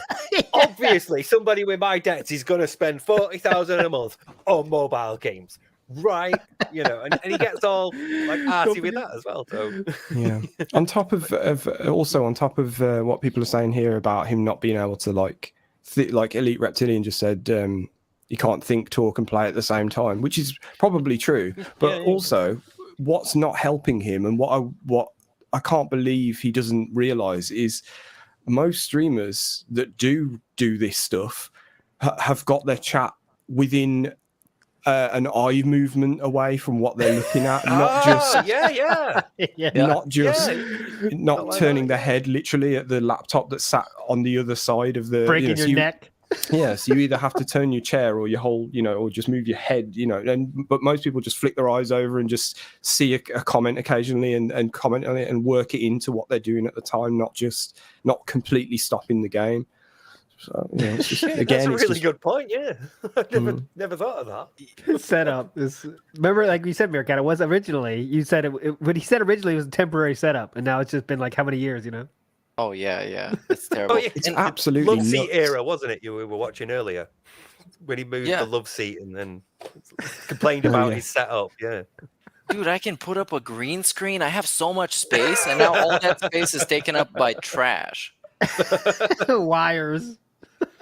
And look no further than his Call of Duty streams for examples of he has nothing to talk about outside of complaining about every single time he dies and nothing else. Like, while he's playing the game is just dead air. It's nothing. for like 30 seconds straight, then he dies, or he gets a bunch of kills and flexes, and when he dies is just complaining. So there's nothing else to that stream but that. I love whenever, I mean, it's so incredible to watch those streams, how someone literally can think it's a good, like, experience. Because, like, when he does well, the connection's great, right? He always has to say, see, with a good connection, I do well. And when even if he dies, like, a little bit, just a few times die, which happens to all of us when we're playing those fucking games. Connection's so shit here. See what happens? I can't do it. You know, it's like everything is, he cannot be to blame for anything. And I know we always say that, but the fighting game, these shooting games are the best example of that, where he cannot take a single criticism about himself. He can't never be his fault. And sometimes the dude just runs out and shoots him. It's an equal firefight, and he has to find something else. He'll find the craziest shit. Like there was too much smoke in the room. What can I do? You know, it's like, what? You know, it's crazy. My favorite. My favorites are always, oh, they spawned behind me. It's like, no, you were outflanked, you idiot. You weren't keeping track of like your left and your right. So yeah, I'm terrible at FPSs, but I cannot watch him play them because I'm constantly there going, just turn around, fucking turn around, like, you know, just have a quick look behind you. Yeah. Oh, Jesus. But you know, you can be terrible at any single game that you play and still put out a good stream. In a fun stream where people can hang out and have fun and be entertained by you being bad or you being mediocre or you being great. It doesn't really matter as long as you can entertain. And he just can't entertain. And all of those excuses stem from that. But that's all stemmed from his last 10 years, at least, of content creation, because that's been the whole point of like most people's problems with Phil. You don't have to be a good gamer. The point is to be entertaining. But if you tell Phil it's not about the game, it's about the person playing the game and how entertaining and engaging they are, he can't accept that. He's like, well, no, it's the games. You know, Call of Duty is going to save the stream. Grand Theft Auto is going to save the stream. Elden Ring is going to save the stream. All these games that are going to save the stream. Because he can't grasp that it's not the game, it's him. So, Phil, innit? Yeah, that's a good one, Renee. There, the game is too loud. Yeah, that's true. I remember that. That's reaching, man. That's reaching. Fucking The game is too loud. Wow. Also, one of my favorite ones is the developers lying about the ping. Because he has low ping, but also the game lags, so he dies. So the developers intentionally lied about your ping. That was Halo, I think. Yeah, when I first heard that one, because he was like, people were like, why would Bungie lie about the ping? And he's like, so that it makes them look good. It makes their connections look good and not actually shit. Like I can tell that they've clearly got. For fuck's sake, man's grasping to cope. That's good, Sam. Okie dokie, here's Logan K. Hey, that being said, I was watching Piece of Pieces night stream last night and seeing Phil play Call of Duty and struggle to see absolutely anything. I had a bit of a Theo theory come across my brain, which is I think Phil would really benefit from prescription lenses, but I also think he refuses to get them.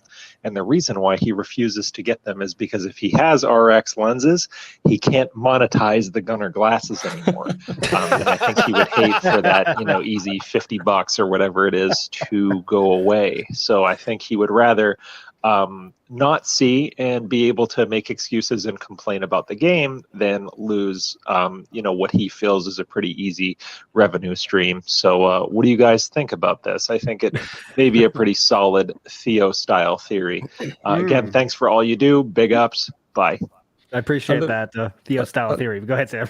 I love the idea that there's literally nothing else he can think of to monetize. Like, that's the only thing he can do is just monetize his Gunner glasses. Well, here's the question I'll throw to the panel. There is previous videos of Phil wearing literal glasses, right? And just wearing glasses normally. What does he do now? Is he just not that bad of sight that he can just not have glasses? What does he do now? He has the lesser sight without his glasses, just lives life, or what? What's the deal there? Do you guys know? Nope. I don't know. I mean, it's just like, imagine blinding yourself for 50 quid a night. Yeah, go ahead. Sorry, that was just my point. He's literally blinding himself for like $50. It's fucking unreal. Yeah, there's two things that I can think of. First of all, get your TV closer to your eyes so you can see better. Wait, is that how vision works? Like sound in a microphone? I think it is, yeah. Good callback, yeah.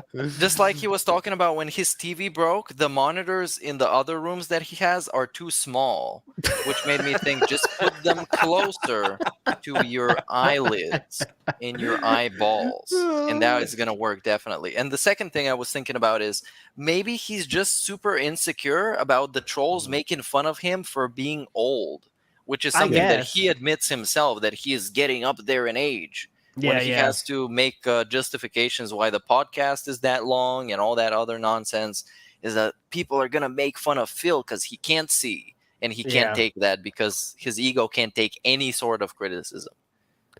I guess it's just weird that he did used to wear glasses and then now they're just gone. But I guess you're probably right. He looks, people make fun of him. I mean, make fun of him for wearing normal glasses, not make fun of the fishing hat, Hitler hat, Pikachu hat. No, not Pikachu. The Sonic hat. You know, all that shit. But It's Go on, Sam. He's just stubborn, isn't he? I mean, that's all it is. He's just kind of, he's insecure and also stubborn. Like he's insecure and knows that people will make fun of him. And then with the TV thing, like he's stubborn about the fact that he feels like he needs to be in that kind of real gamer environment. So he must play on a big TV, not on a little monitor next to him.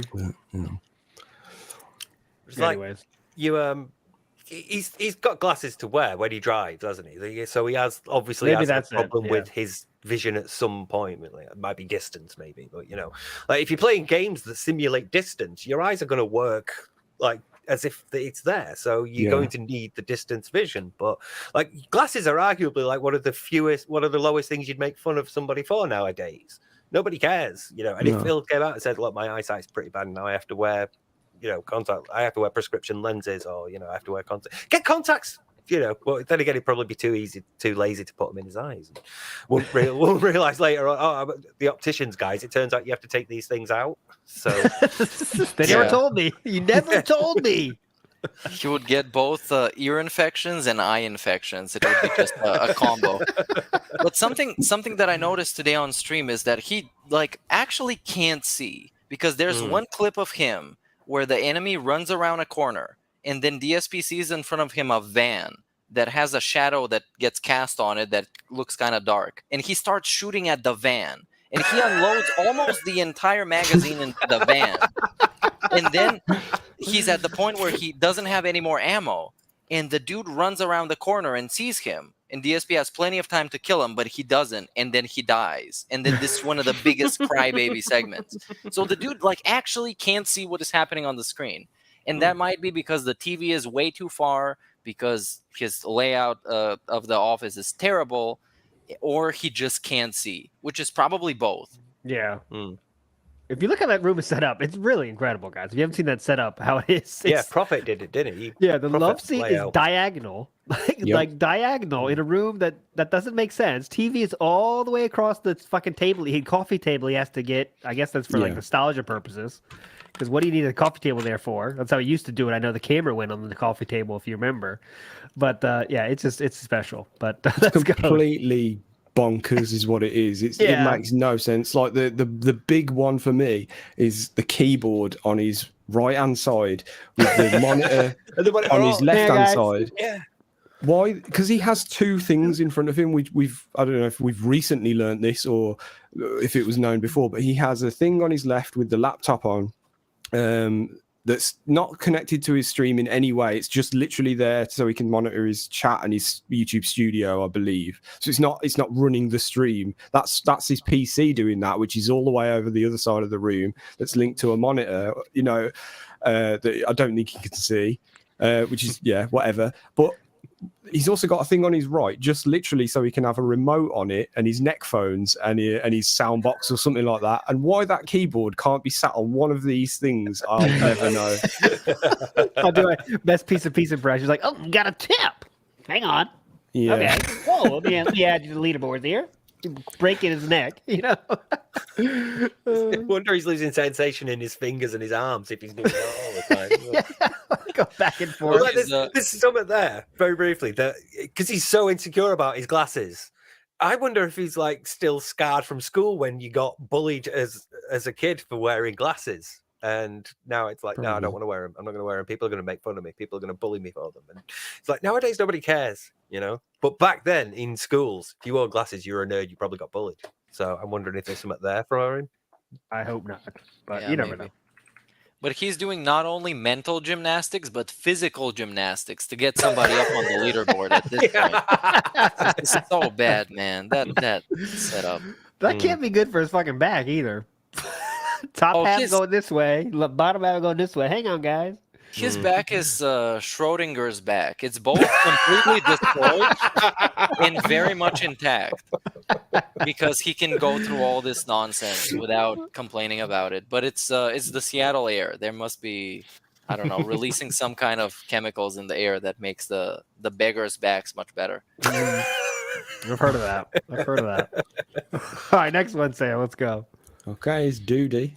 Duty in the house. What's up, everybody? It's your boy Duty back again with another recording for That Being Said podcast. Hello, fellas. Hope you guys are doing well. I have a quick comment for you guys. So our boy Phil is taking a break from his normal scat humor and now using stereotypical language for his characters. The other day he played Pokemon, and apparently he encountered a Latina who Phil just assumed was Mexican and assumed she sounded like Speedy Gonzalez.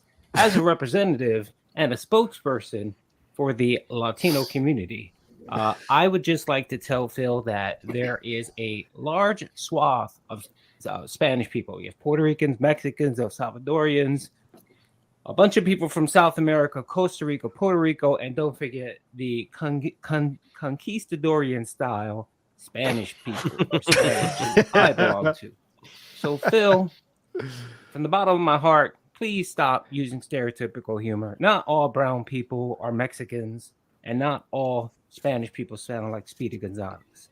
I implore my Caucasian brothers to have a chat with our boy Phil and let him know this fact. I would appreciate it. Anyway, hope you guys have a great Thanksgiving. Peace out. Well, what can we add except we agree that he does have to, if there's any race that is not a white person, Phil has to make a comment about it. He has to do a voice about it sometimes. He has to hopefully add a joke about it, as we've seen so many times. He can never, ever let it just be, right? Anyone that's not white, they can't just be. He has to mention it in some way.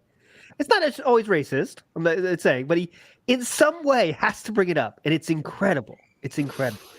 They can't just be people. He has to say something about it. Even if it's as light as like, oh, it looks like maybe the Spain feeling here, you know? Like Mexican style here. You know, he has to say something. Like it's not normal. It's not normal, guys. And then we got that amazing clip of him the other day where he's kind of, would you say it's sort of racist by proxy, where he was kind of like, where he picked up a copy of the I Ching and then and commented on it, assuming that it was made up. There was. Oh yeah. He thought it was totally made up. Yeah, that was years ago. It was on my Twitter. I put it on the Twitter thing. Did he think that like I Ching was the name of the author? Yeah. He said he thought it was a made up name, and it was just sort of vaguely like they just thought of a stereotypical Chinese name, and then he went on for 5 minutes about I Ching. I can't get over that. I Ching, come on. That was the single best thing I stumbled across ever. Okay, so which racial group do you think gets like the most outdated jokes and stereotypes from him? Because Asians. There's a couple of contenders. I think it's Asians. Yeah, Asians. You know, And starting with go ahead. He got personal beef with them because they beat him at Evo once, so he hates them. That's the backstory. Yeah. Should clarify for like us Brits that you mean like Japanese, Chinese, like East Asian rather than East Asian. because Asian here is like Indian. Yeah. East Asian style. members of society. Yes, Yeah, he used to be black way more though. Black used to be something he was not afraid to joke about. Now he doesn't. He does learn that, I guess. But yeah, Asians still get something. Yeah, he also used to go off on the Middle Eastern people when in some of those racism compilations, a big segment of them was about Middle Easterns, and when he was like, "Oh, it's a Durka party, Durka, Durka, Durka," God. when he was basically imitating the Team America In movie. America, yeah. Yeah. But Still- except that was funny, and he's not. Yes. So Yeah, you should let's not take forget notes. he's of the George Bush era sort of adolescence where that's a big thing because you post 9/11 and obviously patriotism is a very serious thing in America at that time, and so he's growing up with that and he's carrying that prejudice with him, and then he sees Team America and doesn't get the joke. It's a bit like how he thinks like South Park and Howard Stern, you could just say anything offensive, not understanding the context of the joke there. So to him, it's perfectly fine to repeat it whenever he sees anybody of even remotely similar descent. Which is exactly what Michael Scott does from The Office. Exactly. Oh yeah, he tries to say jokes. Oh, I heard this joke. Let me tell it to you. It's like 100% racist, but you don't even say it the correct way. But yeah, just do what they said, right? Same thing. It's just not. Yeah, with Michael Scott, there is this innocent kind of likability to him, in this kind of I don't know how to call it. Is this I don't know. He's just more funny, man. It's Michael Scott. It's weird. There's something to him that makes it funny and something that makes it seem not offensive. When with DSP, it comes from a place of disliking of that thing. Like with Michael Scott, it's just ignorance. Yeah, it's like he's in earnest and he's genuinely. It's not coming from a place of malice or prejudice. No. It's just this is like the closest approximation I have to you, so I'm going to use it regardless of context. Yeah. Like He's when Michael Scott would say, likable. my brother, what's up, my dogs? To the guy, the warehouse guys. He was like, what's up, dogs? Like he's not trying to be racist. He's trying to be kind of like friendly in his way. Yeah, but it's a genuine attempt. None of that. But yeah, the chat are bringing up that he was an adult when we had Bush and 9/11 and everything. yeah. But I think we all we think of DSP maybe younger back in the day than he actually was, because we see these clips from years ago and it's like, no, but the dude was 30 at that time. I know. Yeah, he was doing Ching Chang Chong when he was 30 something. Ching Chang Chong and all that stuff. I mean, that's pretty bad, man. That's I think it's his worst moment. Probably. And to be fair, right? Cognitively, you don't really stop developing until you're like your mid-20s anyway. You're still forming a lot of connections and ways of thinking and ways of understanding and questioning and gathering context and being able to plan out responses and decisions and actions and considering their consequences and all that stuff. So there's a lot of development still to go, but for Phil, it feels like it's been delayed by about a decade. So when we talk about him back then, we, like you say, you do forget that he's in his mid-20s because he's acting so immature that it's easy to think of him as 18 or 19 when he's actually 28. It's bizarre. I think some of that stems from how much of the world you've experienced and, communicating with people and meeting other races of people, other cultures, and being open-minded to them. So you could be mature in a sense in your early 20s if you've traveled enough and you've met enough people and you've had enough life experiences. And for somebody like DSP, seeing him in his mid-30s being like this, it's like obviously he hasn't experienced that. Yeah. And just before you go to the next message, never forget the slave trade joke was in 2022, my friends. 2022. Yeah. So he's still doing it. The transphobia and homophobia was 2022. Slavery 2022 still. But that was months ago, guys. He's changed. Come on. He's changed. Oh yeah, months ago. Excuse me. The different That was character. 40 years old in 3 months, Phil. He's now 40 years old in 9 months, Phil. It's different. I was playing a character and everyone knew it and they appreciated me for it. That's an all-timer quote there.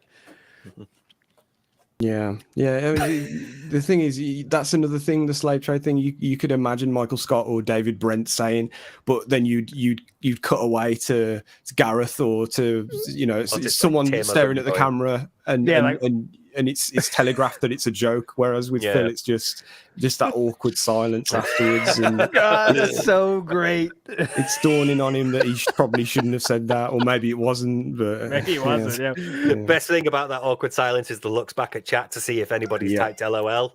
Oh yeah. Oh yeah, we got to say shout outs to Shinko, by the way, for that short he did. about that moment. Yeah, that was so awesome, Shinka. That was Yeah. awesome. And since we brought up 9/11 earlier, I think DSP at some point. Oh God. Yeah, that's a good quote, isn't it? I think DSP at some point said people should get over 9/11, and also he said I don't give a fuck about Syria. Back when shit was going down in Syria, he was like he got up real close to the camera and was like, I don't give a fuck about Syria. I don't know that one. I gotta find that one. Yeah, Oh, you should look it I know. up. That one I know for sure. With the 9/11, I'm pretty certain it happened, but with the Syria one, it's a great clip.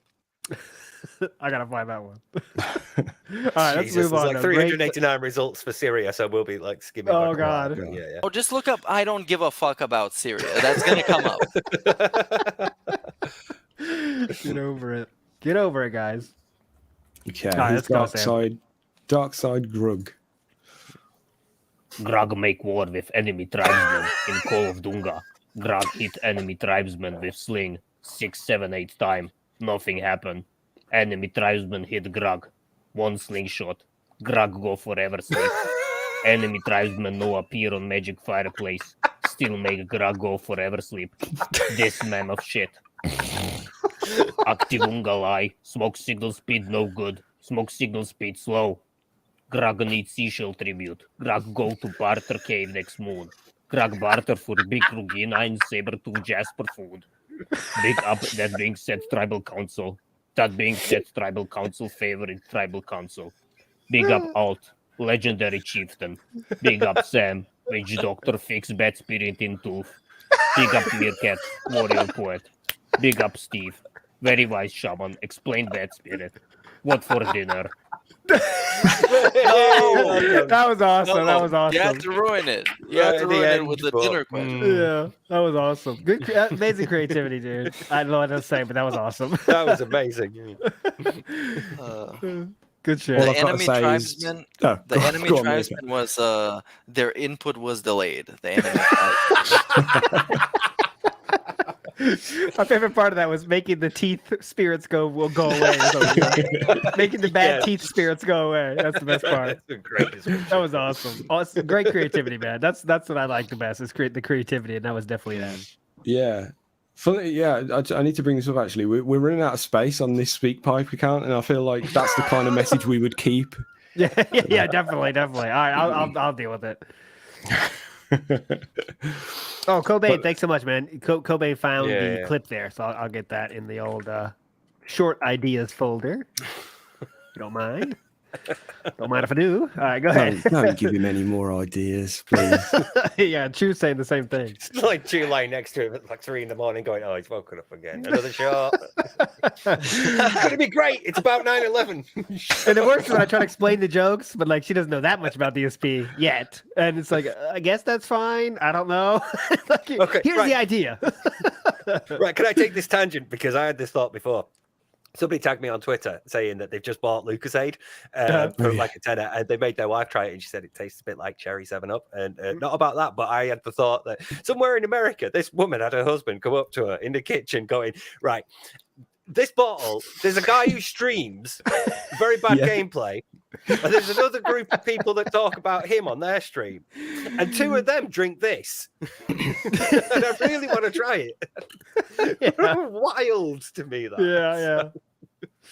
Yeah, that's pretty crazy actually. We and also we there's a Lucasade Energy account on Twitter, and I'm really tempted to get in touch now. No, we can mobilize the Love Army to go and hit them up and ask them for a sponsorship, because that's how things work. You got to put your foot in the door. You got to get in there. Get in there. So if you know somebody who would sponsor us, anyone, please tell us. Yeah. At this point, we just really want a sponsorship. We don't really care. We just because we'll make it fucking fun though. That's the key. It'll be so fucking awesome. If it's like this wall will be painted in Lucasade color if we get it. You know what I'm saying? Like I'll go all out. I got the paper plate here. I can change that quickly. That's what that is. Oh yeah. That's the new edition, my friends. I went for some gin brand that offered me a sponsorship before. They just hit me up randomly in the DMs because I tweeted about gin once, and I was like, I reached out to them and I'm like, we have a podcast, you should sponsor us. We have 2 of us are based in the UK just like you are, Yeah. And then they just ghosted me. So I God felt like damn it. DSP ghosted completely. I felt ignored.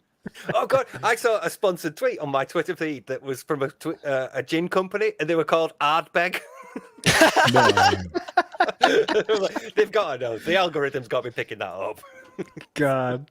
That's one we need. Ardbeg, Yeah. right. I'm looking into that. Right. Anyway, here's Chris Legendary. Hi, Chris Legendary here. So you know how Phil never cleans his office ever? I just want you guys to picture something for a minute. The dust caked on all his controllers. The cat hair floating in the air as he breathes it in daily. The hand grease on his controllers. Ooh. The hand cheese in the creases of said controllers. You know that yellow shit? And the next time he says, "Where's my button stuck? I ain't pressed that." Well, maybe clean the cheese out of your controller, my dude. Take a damn shower. We can't take a shower unless it's a shower day. Yeah, you can't just be randomly showering. Get out of here. Get out of here. Chris. This is something that I saw on stream today. He used to clean his office, and he decided to make it a quote-unquote regimen to clean his office when he was getting ear infections.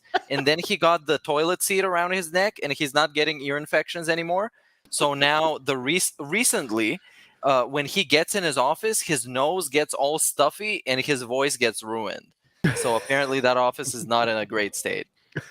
Prophet, that's a good idea. We should get the Horty sponsorships, then we get the neck phones. We could all have neck phones on. Dude, yeah. That'd be pretty I awesome. would love that. That'd be so fucking awesome.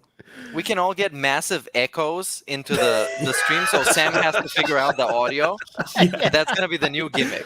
Everybody's audio is just terrible because we have true surround sound around our necks. So when Snood sends a message with a loud snort, everybody's going to hear it like 6 times. It's going to be incredible.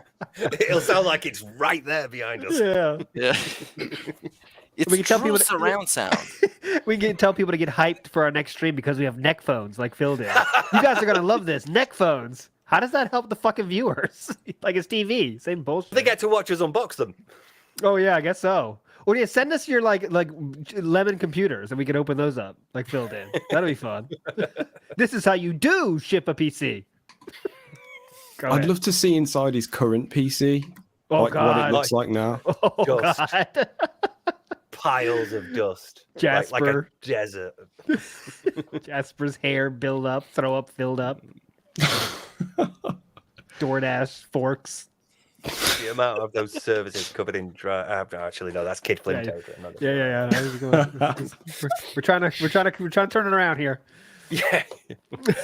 We started off in the toilet the only way. Is Dude, up. we got questions in the Q&A we have to answer, by the way, guys. Oh, we are yeah, that's 27 okay. minutes away from divorce time, as we all know.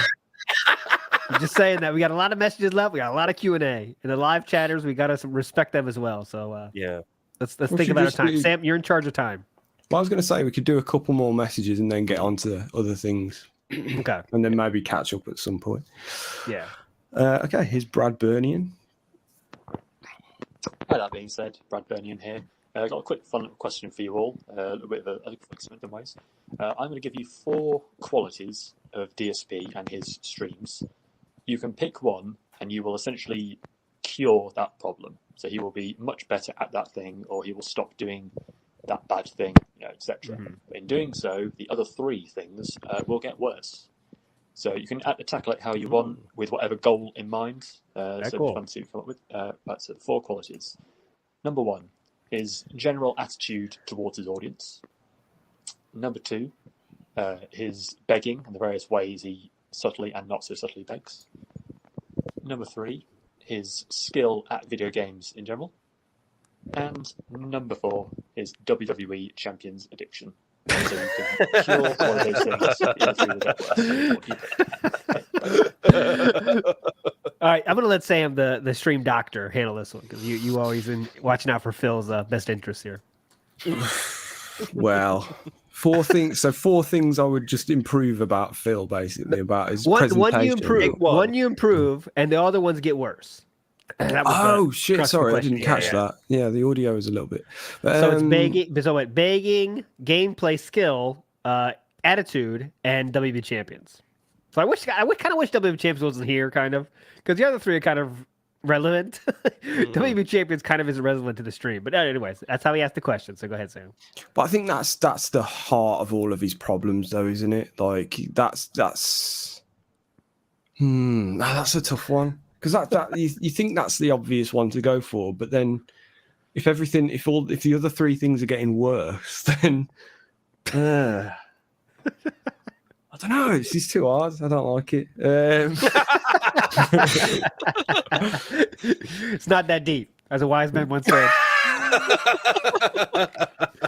All right, but anyways, anyone have an answer here? I really don't. I think the begging has to stay. Remember, that's my plan. The begging has to stay. So I would say skill and gameplay, doesn't give a shit. It has to be his attitude in gaming, right? His attitude to his audience. That has to be the correct answer. Because if that's improved, everything else will improve as well, kind of, right? Skill doesn't give a shit if you're a good entertainer, right? Oh, gee, Team Ico Gamer impressionist going on here. Thanks so much for the sub bombs, everybody. You guys are going nuts. Thanks a lot, everybody.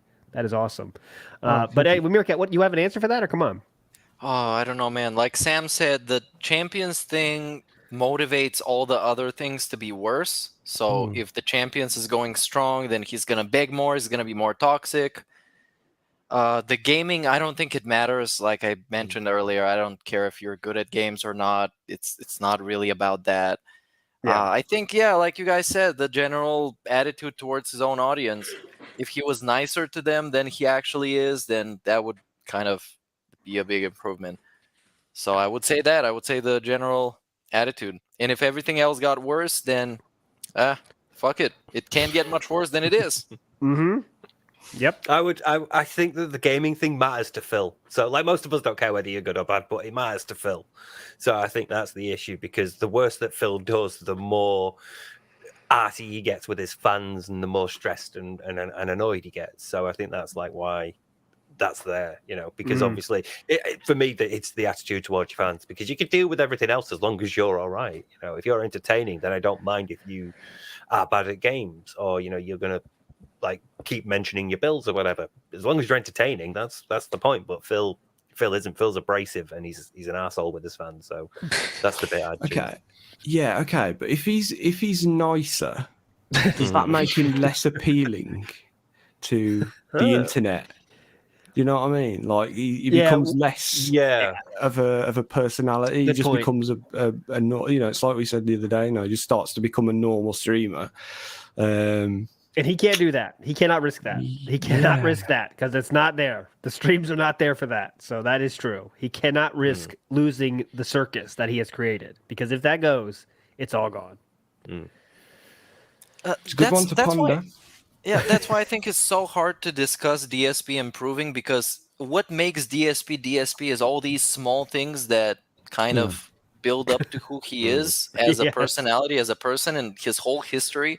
So we can't really pick something to improve that's just going to be a big game changer, as if him stopping begging is going to fix his streams, or him being nicer to his audience, or him being better at games, or stopping the gacha addiction. There's so much to him that makes him who he is, and makes so many people have so much to say about him on a daily basis, that it really it can't be fixed. It's just who he is, and that's the appeal of him, that it's really basically impossible to fix. Yes, that's the real answer. Logical answer. But good question. Okay. Yeah, clearly good question. We're all still thinking about it. We're all still contemplating it. But yeah, go ahead, Sam. Let's get a few more out, and then we'll go Q&A. Fix gaming, and it becomes DSP Super Saiyan. I like that. Right. Nick BMX guy. Hey guys, I just wanted to see if any of you have noticed this little thing that Phil does when he takes a sip of his sparkling water now. Yes. He has the front of the label facing him, so you're not able to tell what brand it is. But I know that it's a Safeway brand because I drink the same ones. And I think I've been noticing it now ever since he stopped going to Fred Meyer's for groceries, ever since Kat lost her job there, or maybe it was when that picture got leaked in the parking lot of him and her in the car. Just wanted to see if any of you guys have picked up on that. Love the podcast. All right, later. Cool, Nick. I thought he was going to go with the swish because I've noticed the swish, the drink and the thing. But And the yeah, little- have you noticed the label? The label is being turned so we can't see the label.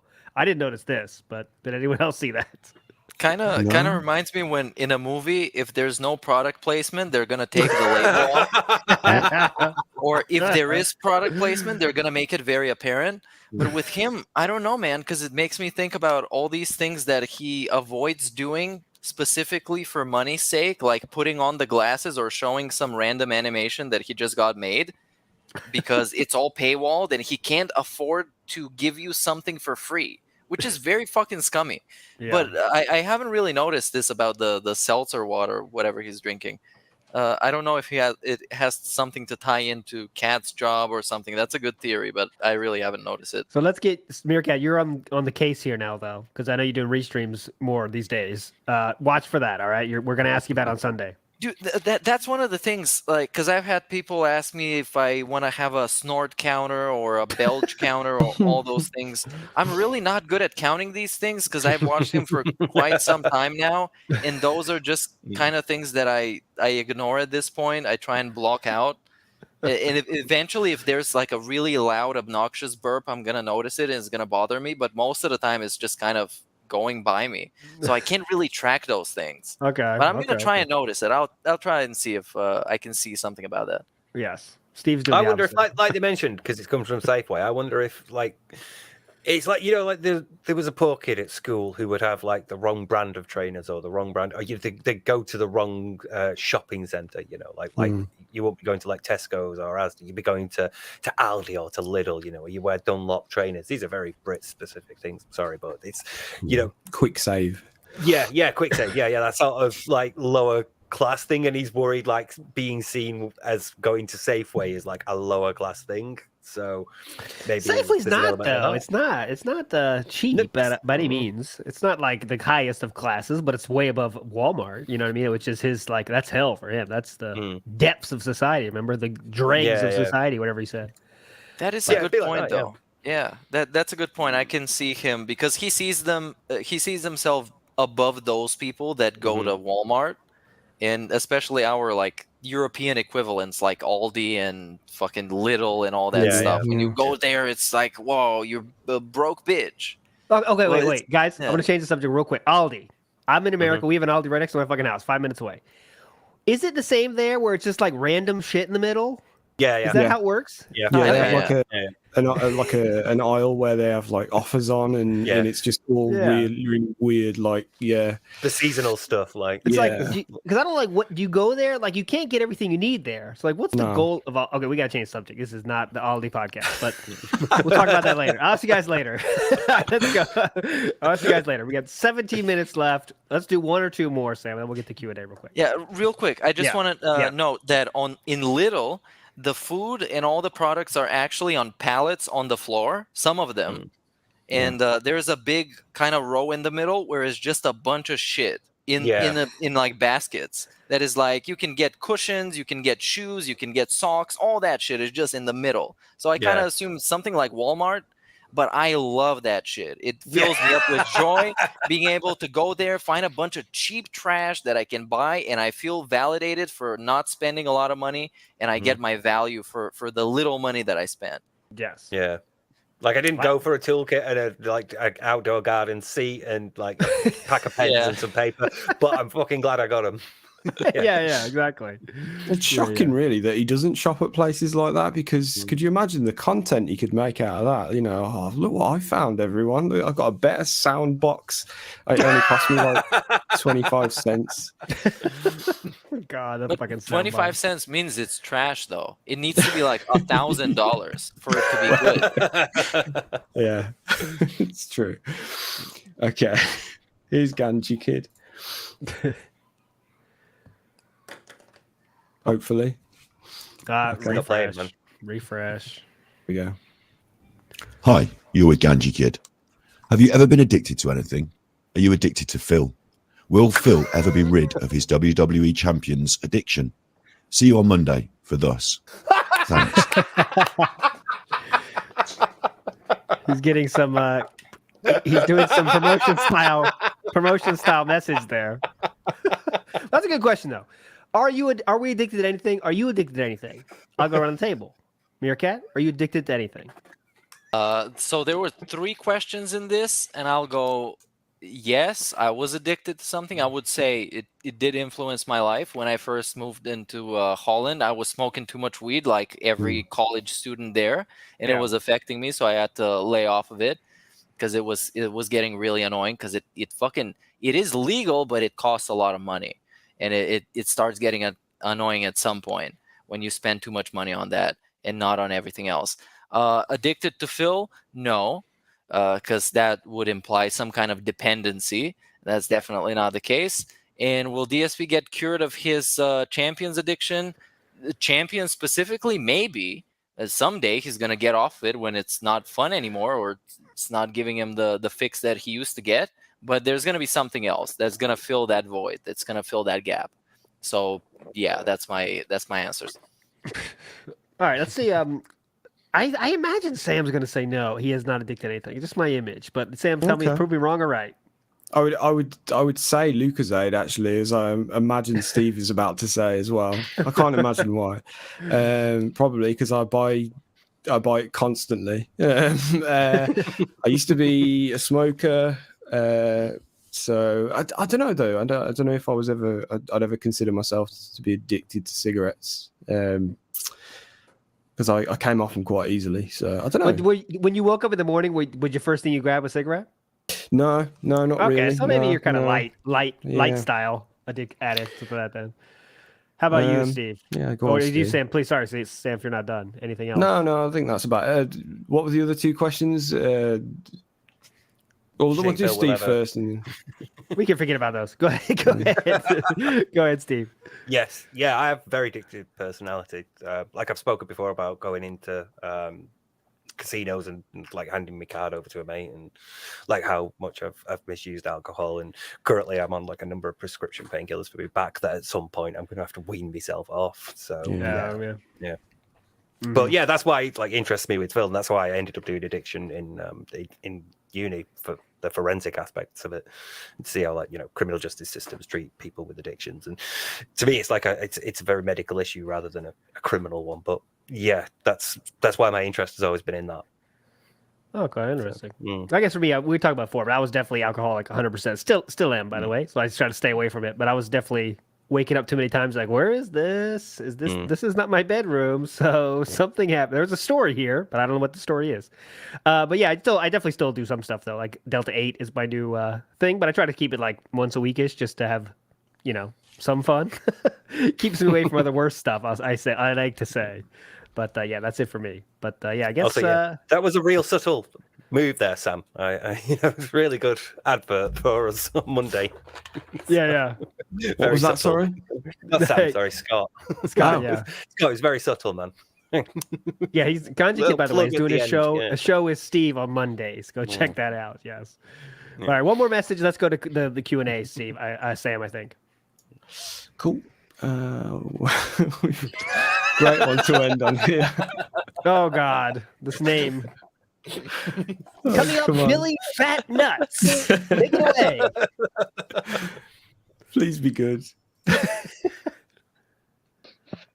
So fairly recently, I think it was actually just yesterday, DSP had mentioned that that the current number of actual subs on his channel is his sort of natural level prior to sub gifts. Do you think he kind of realizes his sort of ceiling secretly, or at least doesn't acknowledge it? Because I find it impossible for him to realize that his ceiling is around 300, 400 subs. I mean, it seems only natural you would kind of realize where your actual range is. And do you think he will eventually come to accept this in future and kind of just go into the whole I have no aspirations to grow the channel and kind of stop acknowledging sub bombs in the same way that he does? Because he still thinks it's sort of, in quotations, natural growth.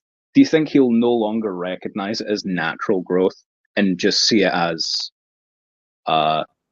the synthetic fake growth, I suppose?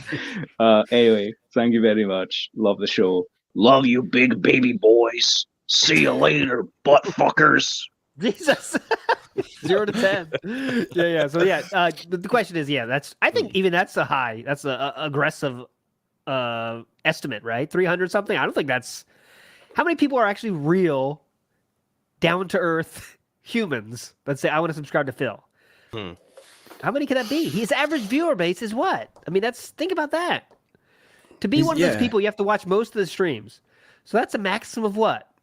Maximum level. Everyone watching subs, which is something that extremely doesn't. It's a rare thing. It doesn't happen actually. More subs, members than viewers, and it's not real life. It's not a real thing that happens, right? Maybe I don't know. There's that. There's more subs than viewers sometimes, and then on top of that, there's sometimes only like 10 people talking in his chat, and sometimes even less than that. So yeah, that number is incredibly high. As we keep saying, it goes without saying that number is it's way too high. Dudy's pointed out in chat that before gifted subs was a thing, he was at 384, and that was in March. 7 months later, he's now at 353. So that sounds so high, doesn't it? Harmed his channel. Yeah, though. 384.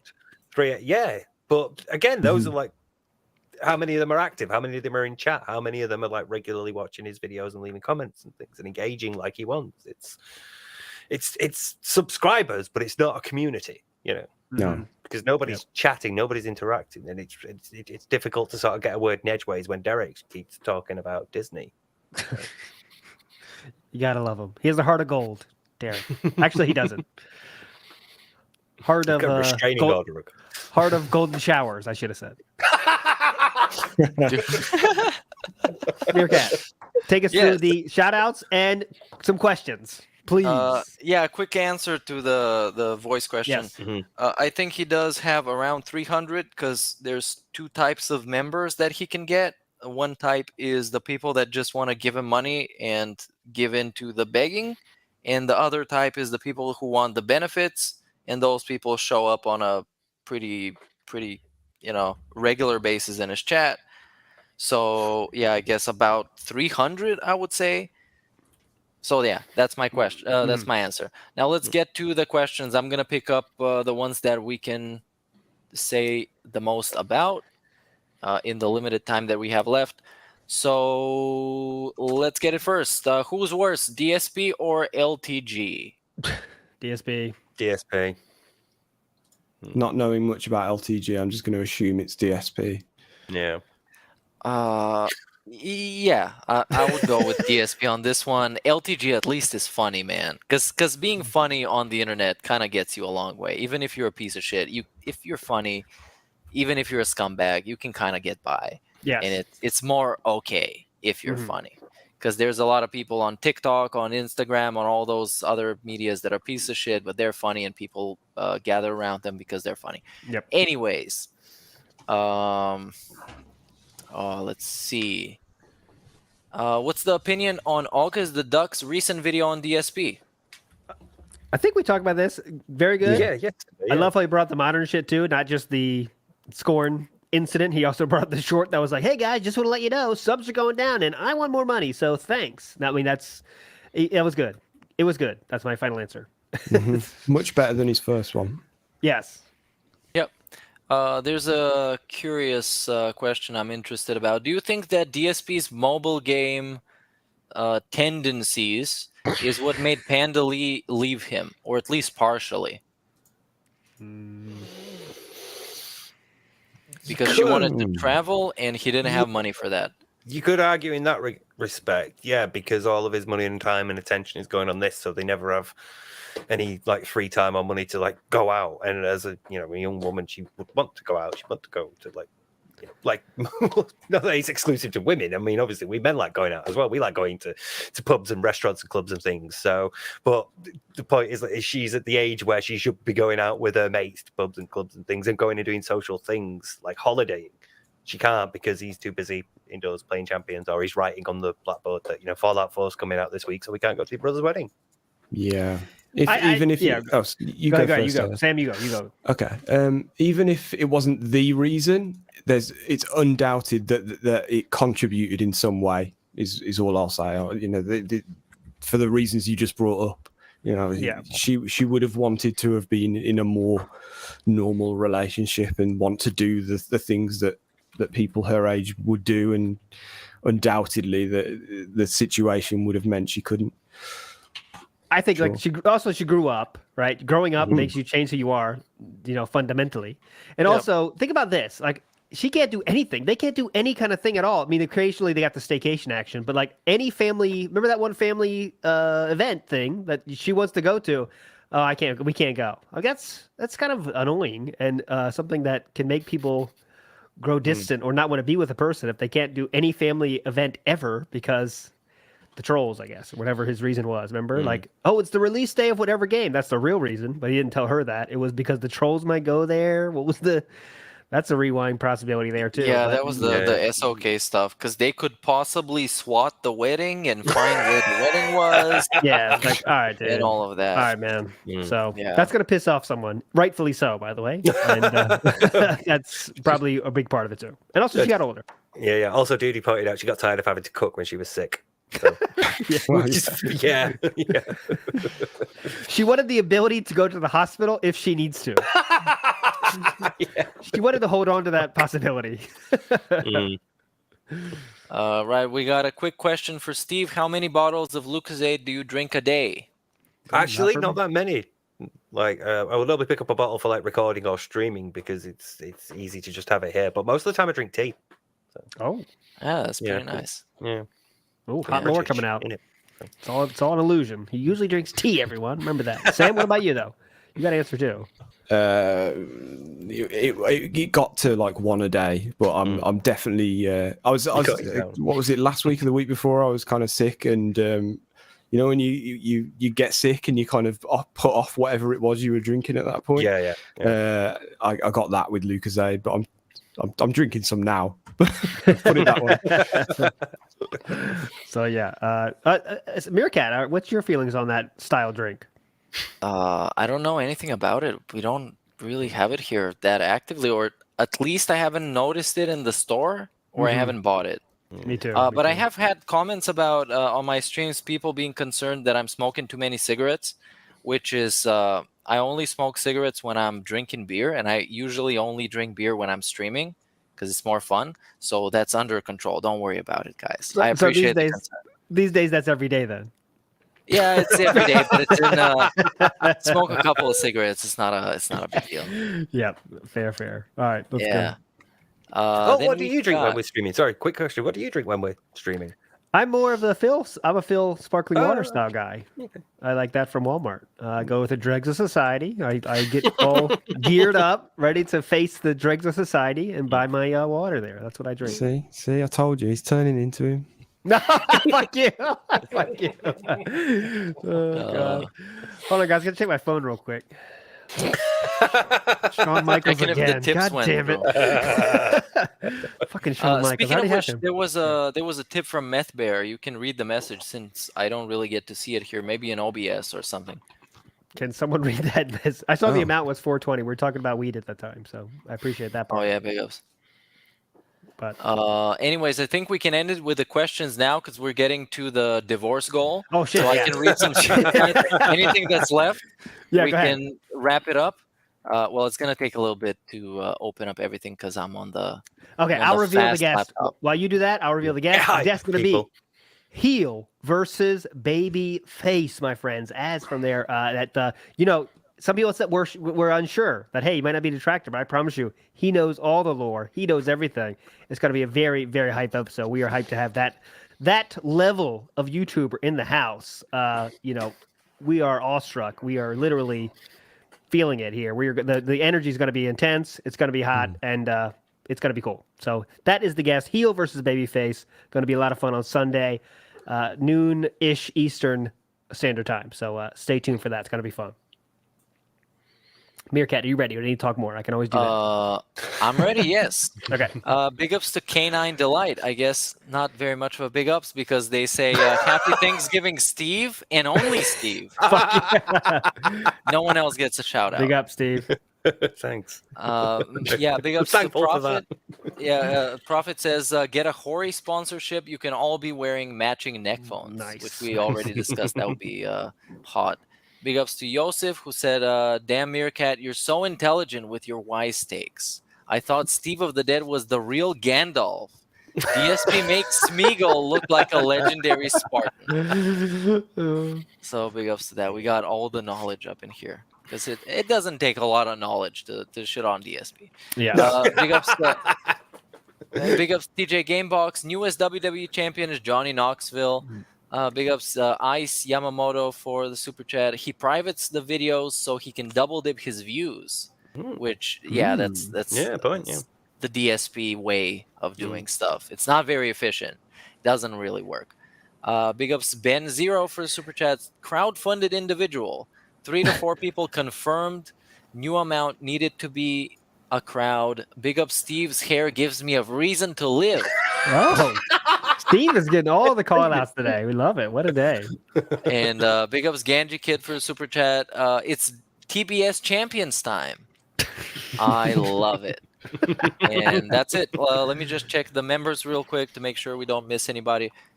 Big ups to Invisible Mute for the membership. I think that was one of those gifts, but I can't really see who gifted. So big ups to whoever gifted.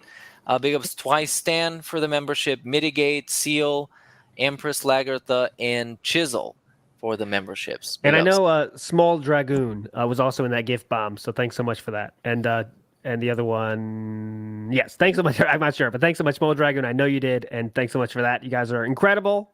All the support, we love it. I am literally 2 minutes over. Got to get downstairs. We'll see you Sunday. Thanks so much, everybody, for watching. We'll see you on the next episode. Bye, everyone. Sorry, cheers.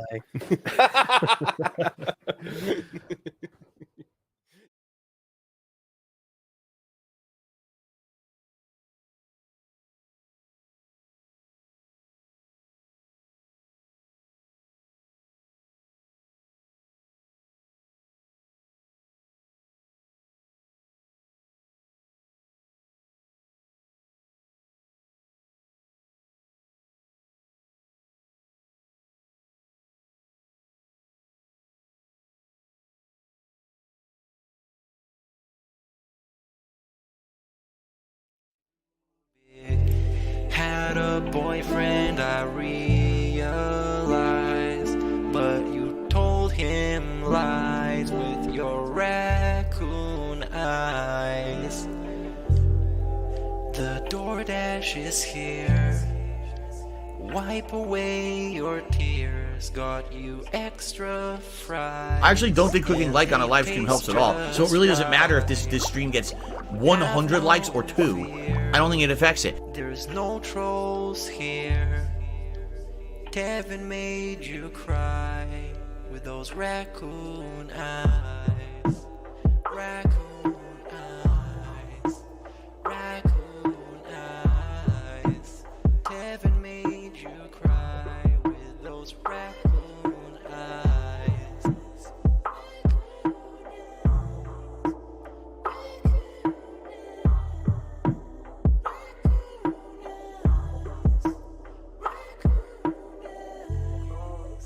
Take you power walking on the beach, feasting on some sushi like you were a queen. Let me run some errands while you sleep.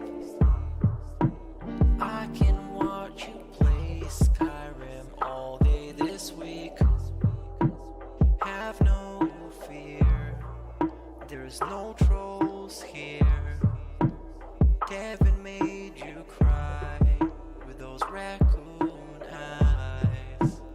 Raccoon eyes. Raccoon eyes.